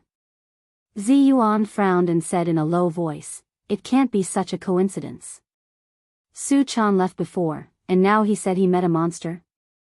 As they spoke, their eyes suddenly met, and they said in horror at the same time, "Oh no! Su Chan has shown his real body." Zhou Qin and Zi Yuan naturally knew what it would mean if Su Chan showed his real body in the busy city. The two of them were so shocked that their hearts were about to jump out of their chests. Zi Yuan was frightened, and Zhou Qin's face was livid. She quickly turned to Chen Wankai and said, "Mr. Shen, I'm sorry." After that, she grabbed Chen Wansai's collar and nodded to Zi Yuan. The two of them instantly turned into a beam of blue light and flew out. Before Chen Wankai could react, he felt his body become light and he flew up lightly. For a moment, he could only hear the sound of the wind whistling in his ears. His skin felt as if it had been cut back and forth by thousands of knives, and the strong wind made his skin hurt. Shen Wankai wanted to open his eyes, but the strong wind made it impossible for him to do so. But not long after, he suddenly heard the sound of glass shattering. His feet suddenly sank, and in an instant, he stood on the ground again. Only then did Chen Wankai feel that all his internal organs had fallen back into his stomach. When he opened his eyes to take a look, he was so scared that his internal organs were about to pop out of his chest in an instant. In this spacious hotel room, there was a fiery red fox. This fox was so huge that her whole body almost occupied the room.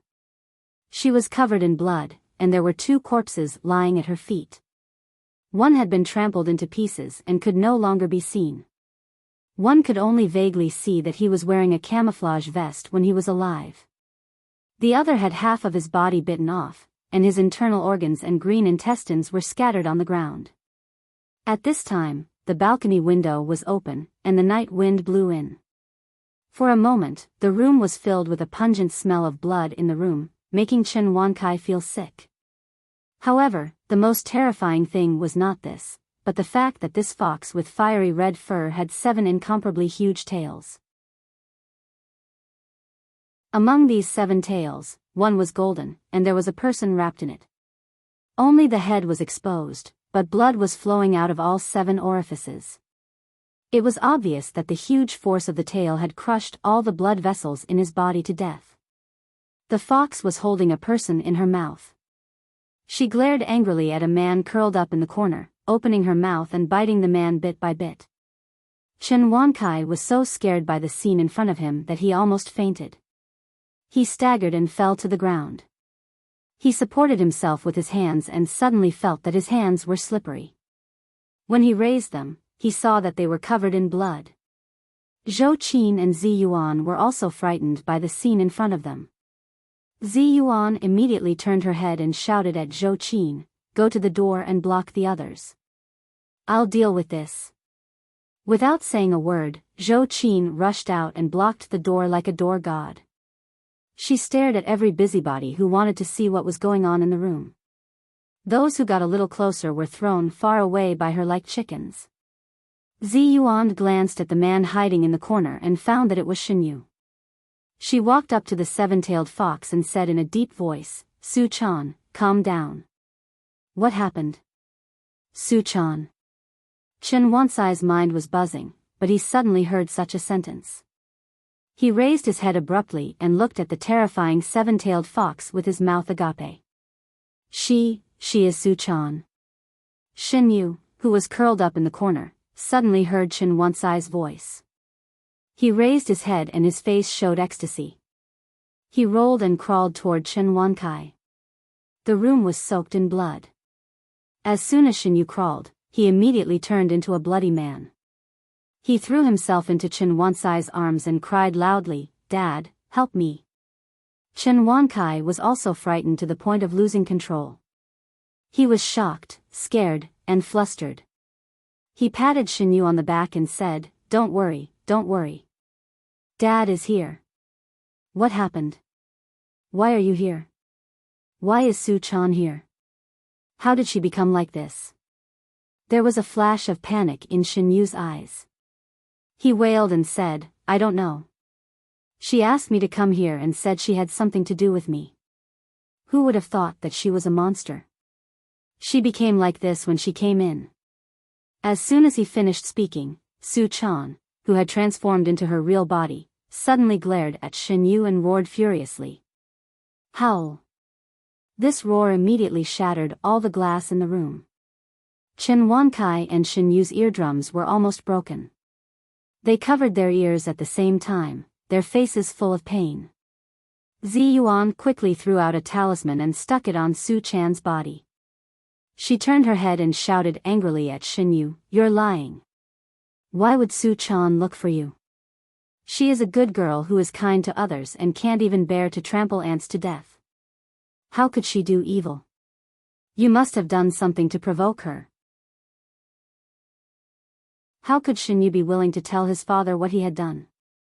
He braced himself and cried loudly, "But she is a monster. When a monster is fierce, there is no reason to talk about it. How can there be a good monster?" At first, Zi Yuan also thought the same as Shin Yu. Humans and demons can't coexist. A demon is a demon, and there is no good monster. However, the longer she spent with Su-chan, the more she liked this innocent and lovely little fox spirit. Especially the sincere feelings between her and Li Yundong, she was deeply moved. At this time, when she suddenly heard Shin Yu's words, Zi Yuan was furious. She roared in an extremely rare manner, "How dare you say that she is a demon? I think you are a demon, but she is not." Shin Yu was greatly frightened. At this time, his nerves had already fallen into a state of madness. He waved his arms and shouted, "Look at my appearance, and then look at her appearance. Who is a demon and who is a human? Do you still need to ask?" Zi Yuan roared angrily, "She is just a fox spirit, but she has a kinder heart than anyone else. You are wearing a human skin, but you have the dirtiest heart in the world. Do you think I won't know if you don't tell me?" Zi Yuan pointed at Su-chan and roared angrily, "Do you know what her cultivation quotient is? She is a seven-tailed fox spirit. She can easily destroy your whole family. If she wants to make trouble for you, would she bring you to this place? Do you know how careful and cautious she is when she hides her tracks in the secular world? Only when she spits out her internal organs to heal, or when her chi and blood are boiling uncontrollably, will she be forced to show her true body. For a fox spirit, revealing her true body in the secular world for others to find out is a fatal disaster. Would she be so stupid as to bring about her own destruction?" Zi Yuan was trembling all over, as if she was using all her strength to restrain herself. Her hands were trembling, and she couldn't wait to slap Shin Yu on the head. She said in a trembling voice, "Tell me, what did you do to her to make her show her true body? Tell me quickly. Otherwise, if the seven-tailed fox spirit goes crazy, I won't be able to save you."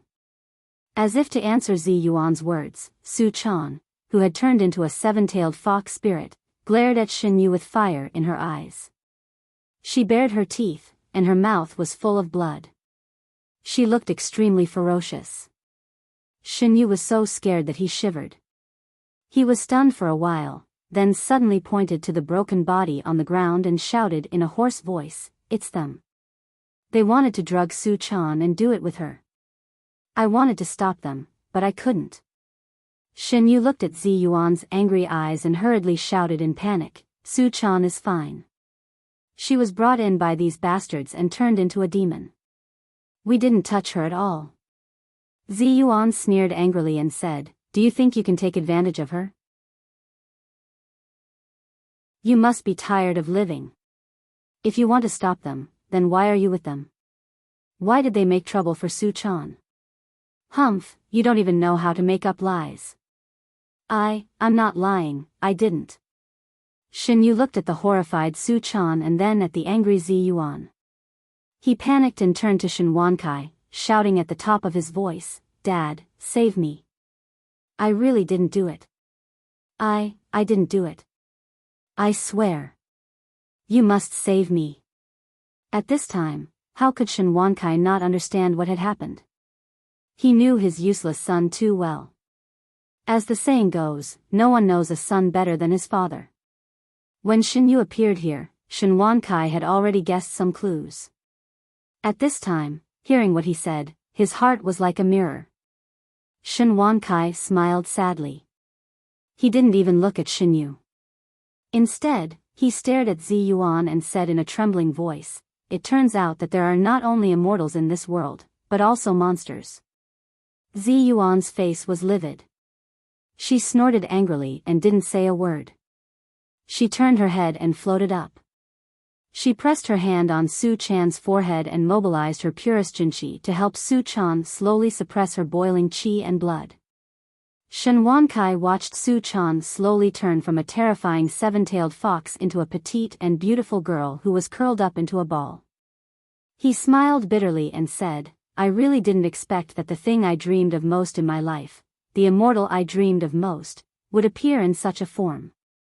Shen Wankai slowly struggled to stand up from the pool of blood. He asked with a bitter smile, "Zi Yuan immortal, is it true that seeing a seven-tailed fox will lead to the destruction of the whole family?" Zi Yuan stared at Shin Yu, and a rare trace of murderous aura flashed between her eyebrows. She gritted her teeth and said, "Then you should ask your precious son, and then ask Su Chan. Also, don't blame me for not reminding you. If Li Yundong finds out about what happened tonight, your whole family will be in danger." This sentence scared Shin Wankai and Shin Yu so much that they trembled. Shin Yu said in a hoarse voice, "Who does he think he is? Isn't he afraid of legal sanctions and retribution for destroying the whole family?" Shin Wankai also said in a trembling voice, young Master Li, he won't." Zi Yuan said sternly, "He won't? No matter how rich your Shin family is, can you be more powerful than the He family? Do you know how young Master He died? No matter how arrogant you are, can you be more arrogant than young Master He? Even young Master He was killed by Li Yundong, let alone you, Shin Yu. Do you know what kind of person Li Yundong is? He seems to be gentle and approachable, but if you touch his reverse scale, he will definitely fight you to the death. Do you know what it means to be angry for a beauty? Do you know what Li Yundong has done for Su Chan?" Zi Yuan saw that the father and son had already seen Su Chan's real body, and many things had been torn apart, so she simply revealed some of the shameful things. This fairy, who was usually elegant and modest, was furious, and her power was really shocking. Although there were many frightening words in her words, Shin Yu and Shin Wankai did not dare to disbelieve her, especially Shin Wankai. It was as if a bolt of lightning had struck his mind, and he suddenly said, "It turns out that young Master He was really killed by Li Jiandong." The people in the upper echelons of Tiannan City naturally knew something about young Master He's death. Many of them had guessed that young Master He's death had a great relationship with Li Yundong, but no one had guessed that young Master He had been killed by Li Yundong. He actually dared to attract lightning to kill the son of a high-ranking official. Was there anything in the world that he didn't dare to do? Shin Wankai had been in the business world for half of his life. He was used to all kinds of storms and dangers, but at this time, he was suddenly scared to the point of shivering, and all the hair on his body suddenly stood on end. He suddenly realized a problem. "Since Zi Yuan has told me such an important thing, what does it mean?" Shen Wankai looked at Zi Yuan in despair. A terrible thought flashed through his mind. Does she want to kill me, or even destroy my whole family?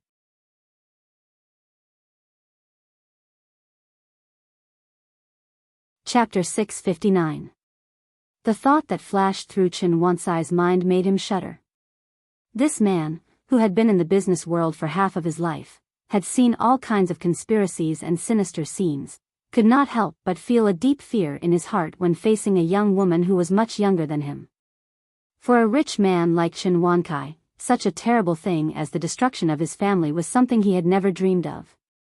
Especially for a rich man like him, who had started from scratch, what he wanted most was to live longer, to work harder and more solid for his foundation and country, so that his branches and leaves could spread more widely. But now everything seemed to have been destroyed. Because he had given birth to a good-for-nothing son. Wealth could not last for 3 generations. Was this really the curse of the rich? But he was only the 2nd generation. Was he going to die as the 2nd generation of the Qin family? No, there must be a way, there must be a chance. Chen Wankai shivered and stared at Zi Yuan, as if he wanted to find some clues from her expression. However, Zi Yuan's eyes were as cold as water, and he couldn't see anything unusual.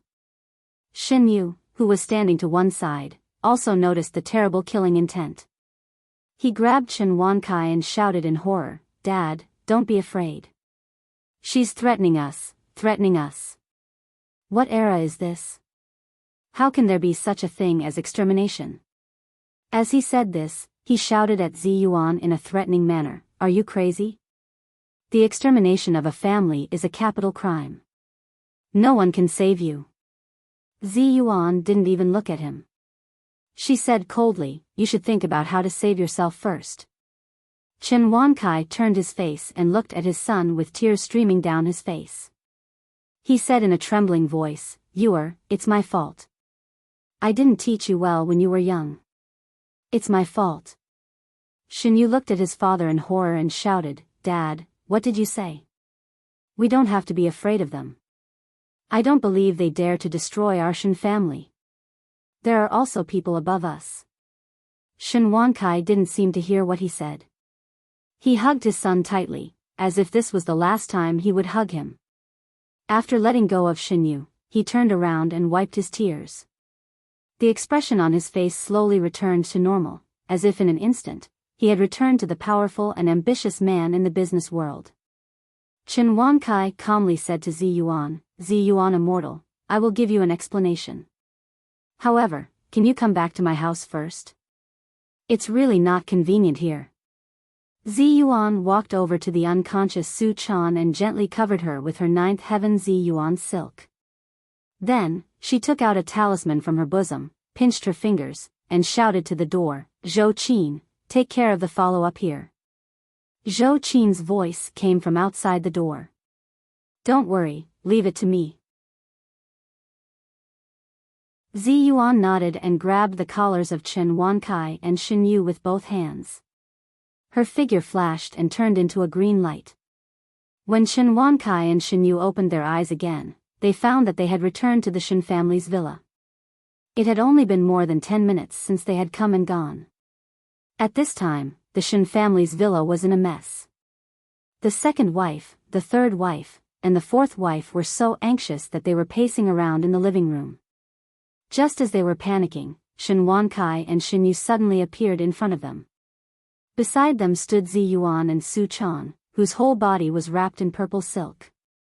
The 4th concubine, Li Shaoxian, saw her son covered in blood and looked as if he had been greatly frightened. Her heart suddenly trembled. She immediately rushed to Shen Yu and said in a trembling voice, "What happened? How did you end up like this?" The 3rd concubine, Auntie Zheng, rushed to Chen Wankai with concern and said, "Old man, where are you hurt? Why is there so much blood? Zhang, hurry up, call an ambulance." Chen Wankai raised his hand and stopped housekeeper Zhang from making a phone call. He said in a hoarse voice, "It's okay. It's not my blood." Li Shaoxian was shocked and frantically searched Shen Yu's body. "Is it yours? What happened to you? Where are you hurt?" Shen Yu looked at his father in horror, and then moved his eyes to Zi Yuan. He said in a trembling voice, "Mom, someone wants to kill us. Call the police, call the police." Li Shaoxian was shocked and raised her head abruptly. Who has the guts? Chen Wankai laughed. The terror of his laughter made those who were familiar with him feel creepy. He turned his face and said to housekeeper Zhang, "Zhang, close all the doors and forbid anyone from entering or leaving. Also, go and get a knife." When everyone in the Shen family saw Chen Wankai laughing, they felt goosebumps all over their bodies. When they heard his last words, they were so scared that their hair stood on end. Auntie Zheng grabbed Chen Wankai and said in surprise, "Old man, what are you doing with a knife?" Chen Wankai turned his face and stared at her coldly and terrifyingly. He said coldly, "Let go." Auntie Zheng trembled under his gaze. She was speechless. Yu housekeeper Zhang was also frightened. He stood there and didn't know what to do. Chen Wankai glared at him and shouted angrily, "Zhang, how many years have you been with me? Do I have to repeat myself a second time? If you don't want to go, I'll go by myself." Housekeeper Zhang was so scared that he quickly went back to the kitchen. After a while, he came back with a fruit knife. Chen Wankai kicked him without looking at it. "Do you want to die? Why are you using such a small knife?" Housekeeper Zhang was kicked by him and quickly crawled into the kitchen. This time, he took a kitchen knife and handed it to Chen Wankai with a frightened expression. He said in a trembling voice, "Master, calm down. What's so serious that you need to use a knife?" Chen Wankai held the kitchen knife in his hand, weighed it in his hand, and rubbed the blade with his thumb. He laughed strangely and said, "Good, good, it's very sharp. What a good butcher's knife." As he said this, he turned his face and said lightly to Xinyu, "Give me your hand." This sentence was like a clap of thunder, scaring all the Shen family members. Li Shaoxian looked at Chen Wankai in disbelief. "Old Shen, what are you doing? Are you crazy?" Although Lao San had always been at odds with Lao Si, especially because he was jealous of her having a son, Chen Wansai's behavior was too abnormal and strange. She was so scared that she hugged Chen Wansai's arm and shouted, "Old master, he is your son." Mrs. Ma, the second oldest, was so scared that she grabbed the Buddha beads in front of her chest with both hands and kept turning them, chanting scriptures in a trembling voice. Xinyu stared at his father with wide eyes and shouted, "Dad, are you crazy? I didn't do anything wrong. What are you going to do?" Chen Wankai laughed bitterly. "You know best whether you did anything wrong or not. Now there are only two ways in front of you: I will kill all of you, and then I will commit suicide. The other way is that I will cut off your evil hand and then beg Li Jiandong to let us go. Choose for yourself." Xinyu was so scared that he collapsed to the ground. Although he had thought that if this matter were to happen, the consequences might be very serious, but at most, he would be slapped like before and grounded for a few months without pocket money. However, he never thought that this time it would be so serious. Li Shaoxian grabbed the kitchen knife from Chen Wansai's hand and shouted crazily, "Old Shen, you are crazy. What on earth did he do that made you do such a cruel thing? Haven't you heard that tigers don't eat their cubs?" Chen Wankai laughed bitterly and said, "Yes, it's because tigers don't eat their cubs that I didn't kill him. What did your precious son do? Why don't you ask him yourself?" Xinyu was so scared that he quickly cried to Li Shaoxian, "Mom, I didn't do anything. I really didn't do anything. Help me." Li Shaoxian cried bitterly. She hugged her son and shouted, Mom believes in you. Don't be afraid. I will definitely save you." Chen Wankai suddenly became furious. He kicked Li Shaoxian in the heart and roared angrily, "You saved him? I'm telling you, you are the one who hurt you. Do you know what it means to have a loving mother and a spoiled son? If you hadn't indulged him again and again, would he have become like this today?" Li Shaoxian was kicked to the ground by him. For a moment, she was in so much pain that she curled up into a ball and couldn't get up. She could only cry loudly. For a moment, the Shen family's villa was gloomy and murderous. Chen Wankai turned his face and glared at Xinyu with a ferocious expression.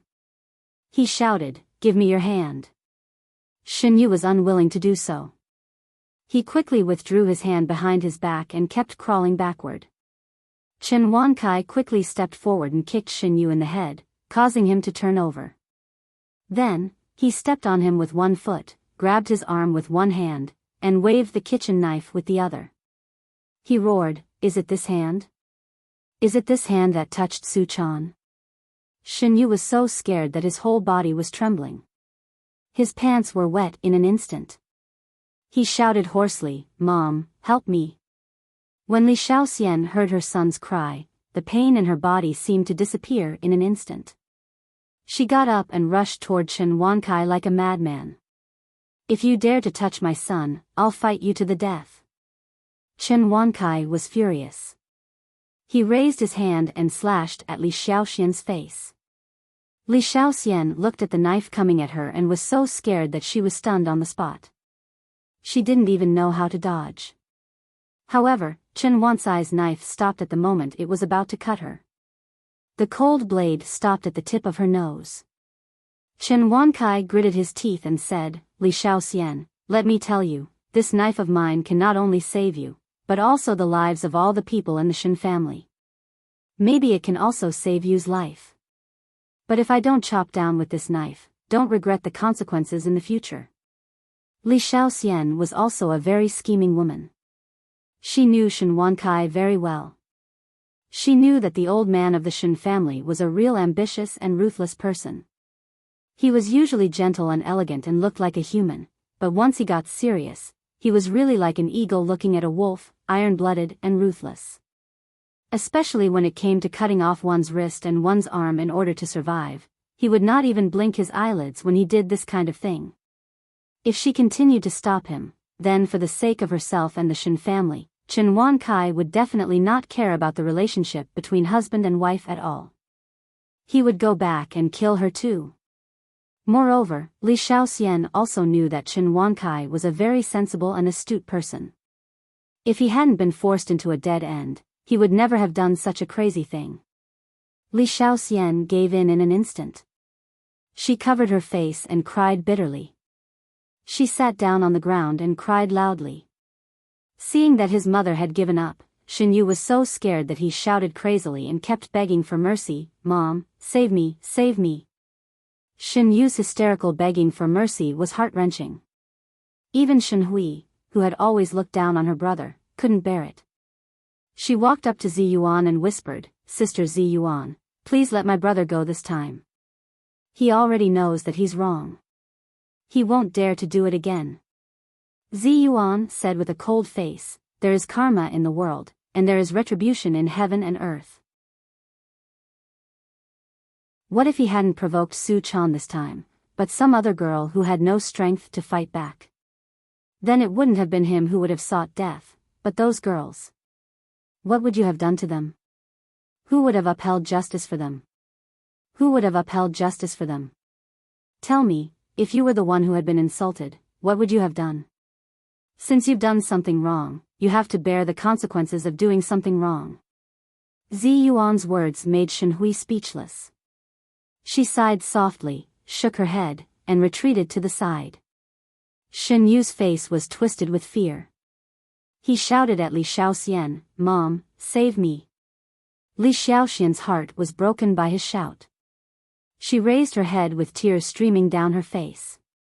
She stroked her son's face, which was distorted by fear, and said in a trembling voice, "It's okay. It'll be fine in a while. It'll be fine in a while." Shin Yu was so frightened by Li Shaoxian that his expression was dull. "Mom, what are you talking about? What are you talking about?" Shin Wankai raised his head and laughed. He said in a hoarse voice, "There is karma in the world, and there is retribution in heaven and earth." Well said, well said. Why didn't I hear such words before?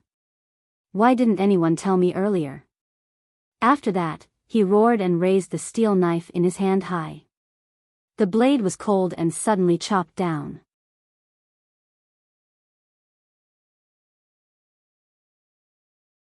Chapter 660. Shin Wankai raised the knife in his hand and fell. With a crack, Shin Yu's arm was immediately cut into 2 pieces. Blood sprayed everywhere and splashed on Shen Wancai's ferocious face. Shen Yu roared in pain and fell to the ground, trembling all over. Seeing this bloody scene, Li Shaoxian fainted without saying a word. Shen Hui was so scared that she hid in her mother's arms. The third concubine was also so scared that she trembled all over. She held Shen Hui and turned her back, not daring to look again. The second concubine closed her eyes and quickly recited the Buddhist scriptures with a frightened expression. She didn't dare to take another look. After Shen Wancai raised the knife in his hand, he pointed at Shen Yu with the bloody knife and said in a hoarse voice, "From now on, you are no longer a member of the Shen family. Go." Shen Yu covered his broken arm. He kept rolling on the ground in pain, screaming. His face was smeared with tears and snot mixed with his own blood. But after rolling for a while, he suddenly stood up shakily. He stared at Li Shaoxian and his father with red eyes and roared, "I hate you, I hate you." After saying that, he stumbled and rushed out. Steward Zhang, who had been scared stiff, subconsciously wanted to stop him, but Shen Wancai immediately shouted, "Old Zhang, let him go. Whether he lives or dies in the future, leave it to God to decide. I'll pretend that I never had a son like him." Steward Zhang's face was also full of tears. "Master, he is your son." Shen Wancai was unmoved. He turned his face, threw down the kitchen knife, and knelt down in front of Zi Yuan with a thud. He presented Shen Yu's broken arm to her with both hands and said in a trembling voice, "Can this dispel young Master Li's anger?" Zi Yuan's face was expressionless. After a long while, she nodded slowly. Shen Wancai suddenly felt as if all the strength in his body had been sucked away in an instant. His body softened and his hands propped up on the ground. His face showed a rare look of sadness and love. He looked at Shen Yu's leaving figure and said in a trembling voice, "Don't blame me. Dad did it for your own good. My father used to be very strict with me. He often beat and scolded me, which made me very painful. So I swore a long time ago that if I had a son, would treat him well and not beat or scold him. But now, I regret it. If I had been stricter with you when you were young, you wouldn't be like this today. It's all my fault, all my fault." As Shen Wancai spoke, he beat his chest with both hands and burst into tears. For a moment, the rest of the Shen family also burst into tears. Zi Yuan sighed softly. Just as she was about to speak, she saw a flash of blue light at the door. Zhou Qin had returned. Zhou Qin saw that the hall of the Shen family's villa was covered in blood and everyone was crying. She couldn't help but frown and say, "What's wrong?" Zi Yuan told her what had happened just now in a low voice. Zhou Qin snorted coldly and said in a low voice, "He got lucky. But why not get rid of all the evils?" Zi Yuan shook her head and said, "Heaven has the virtue of cherishing life. Although it was the duty of a cultivator to enforce justice on behalf of the heavens, one should never truly regard oneself as the heavens. Although Shen Yu was wrong, he didn't deserve to die. Losing an arm and being expelled from the family is already the greatest punishment for him. As for whether he will choose to be a good person or continue to be a bad person in the future, it will depend on his luck." Zhou Qin sighed softly and said, "What you said makes sense. It's just that I just thought of Deng Yu and Deng Jiao, who were forced to death by young Master He. I can't help but feel angry." After that, Zhou Qin looked at Zi Yuan strangely and said in a low voice, "By the way, I heard what you said in the hotel.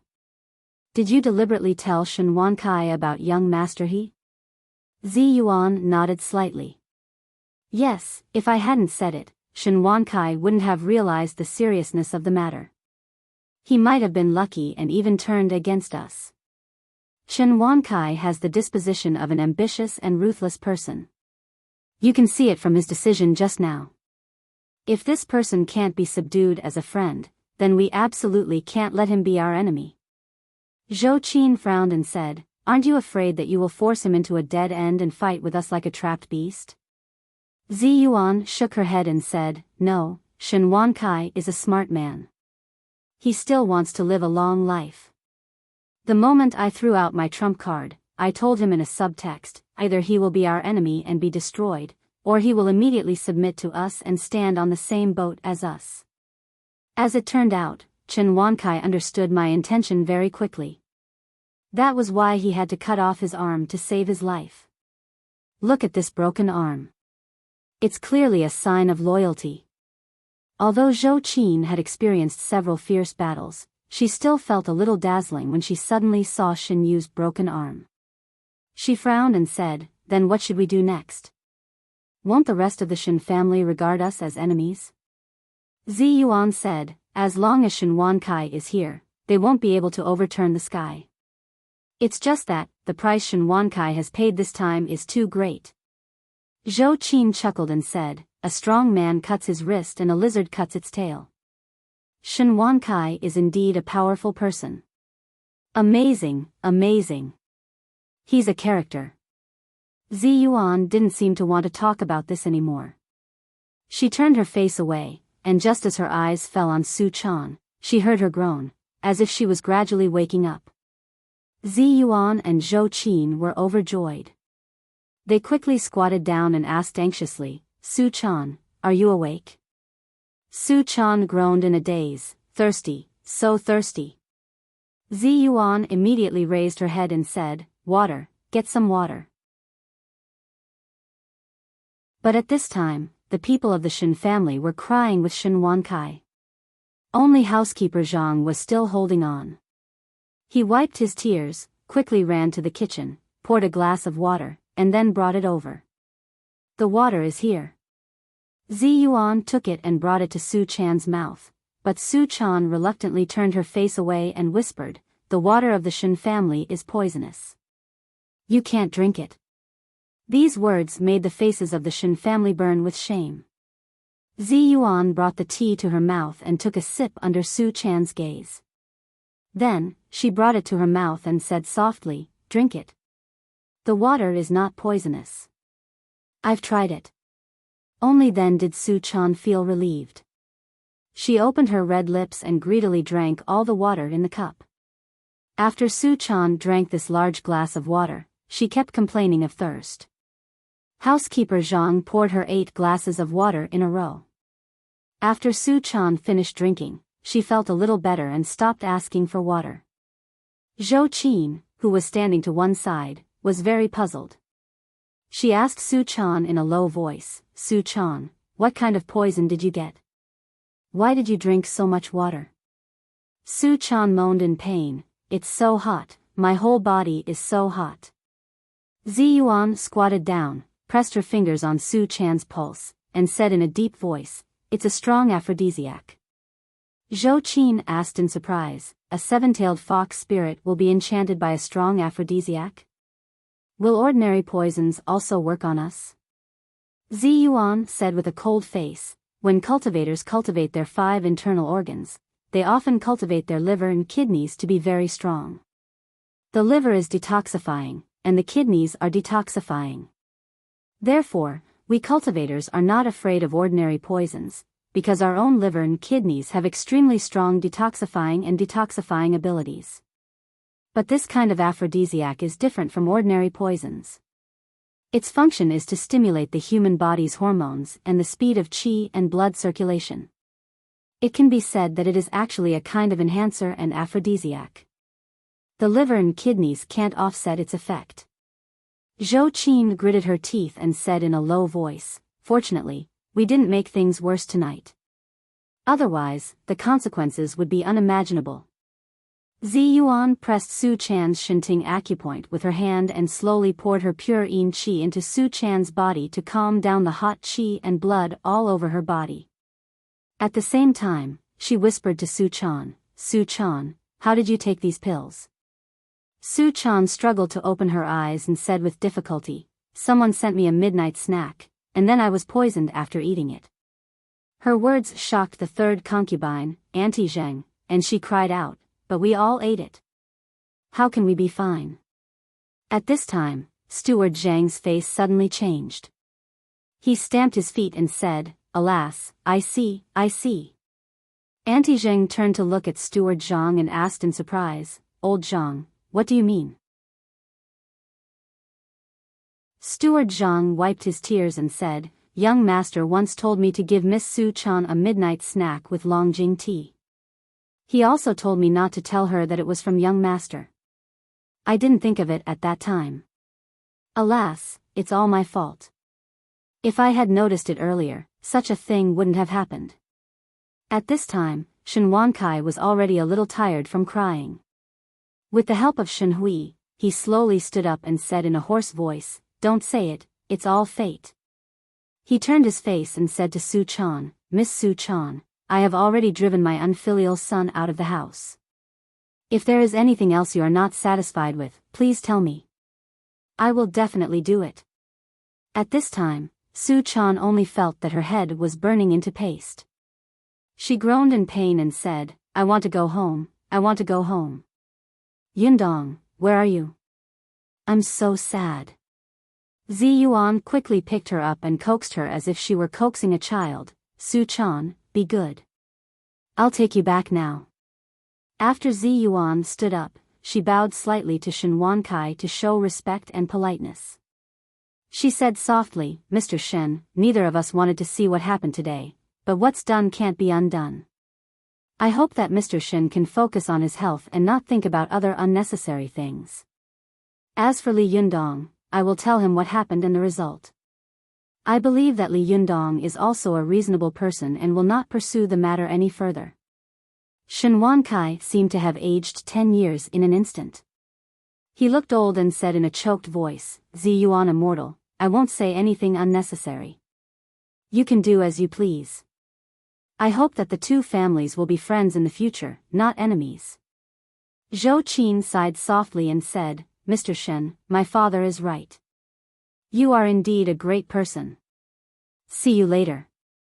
Shen Wankai watched the two of them leave and stood there in a daze. After a long time, he laughed strangely and said, A great person? I cut off my own son's arm with my own hands. I'm really a great person. Shen Wankai laughed, but tears flowed down unconsciously. Third Antizhan, who was standing to one side, also cried with him and said, Old master, what should we do in the future? How should we deal with the current situation? What about Shen Yu? What about Li Yundong? Shen Wankai waved his hand weakly and slowly sat down on the sofa. His old and thin body seemed to shrink into the sofa. He said in a hoarse voice, You all go to rest. No one is allowed to mention what happened today. As for you, none of you are allowed to look for him. Leave his fate to God. After saying that, he buried his head deep into his palms and let out a deep sigh. After the storm of the Shen family, Zi Yuan and Zhou Qin returned home with Su Chan. Zhou Qin saw Zi Yuan sitting by the bed and staring at Su Chan, who was sleeping soundly. There was a strange light in her eyes. She couldn't help but ask curiously, What's wrong?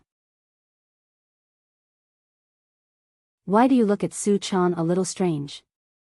Zi Yuan turned around and said with a serious face, When you broke the window of the hotel room with me, did you notice something? Zhou Qin asked in confusion, What is it? Zi Yuan's eyes flickered and fell on Su Chan. Why is one of Su Chan's 7 tails golden? Zhou Qin was stunned. Golden tail? What's wrong with that? Zi Yuan said with a serious face, Since ancient times, only the tail of the 9-tailed celestial fox is golden, and since ancient times, only the mystical silver fox has cultivated to the realm of 9 tails. So, it can be said that only the tail and fur of the mystical silver fox are golden, and the other foxes are not golden. Zhou Qin was shocked and looked at Su Chan with her mouth agape. You mean? Su Chan. Zi Yuan shook her head. I'm not sure yet. Zhou Qin didn't say anything. She looked at Su Chan with shock and complexity in her eyes, and her expression changed. She didn't dare to imagine. If the innocent girl in front of her was the mystical silver fox, how would she face it? Seeing Zhou Qin's nervous expression, as if she was facing a formidable enemy, Zi Yuan couldn't help laughing. Don't worry, things haven't been settled yet.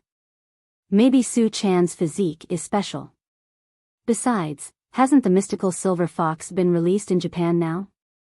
No matter what, she will take back the remnant soul of Chow Kefi first, and Su Chan doesn't look like the remnant soul of the mystical silver fox. As Zi Yuan spoke, she slowly fell silent with Zhou Qin. The two powerful female cultivators looked at each other and saw deep worry in each other's eyes. If Su Chan was really the incarnation of the remnant soul of the mystical silver fox, what should they do? Or, even if she wasn't, and she really became a nine-tailed celestial fox, what should they do? Since ancient times, the appearance of the nine-tailed celestial fox had always been a sign of great chaos. Where there was a nine-tailed celestial fox, there would be war, turmoil, disaster, and suffering. If all this really came, what should they do? What should Li Jiandong do? You're tuning into the Biyao's Wuxia Chronicles YouTube channel. Don't forget to subscribe and join us on this journey to catch the most captivating stories.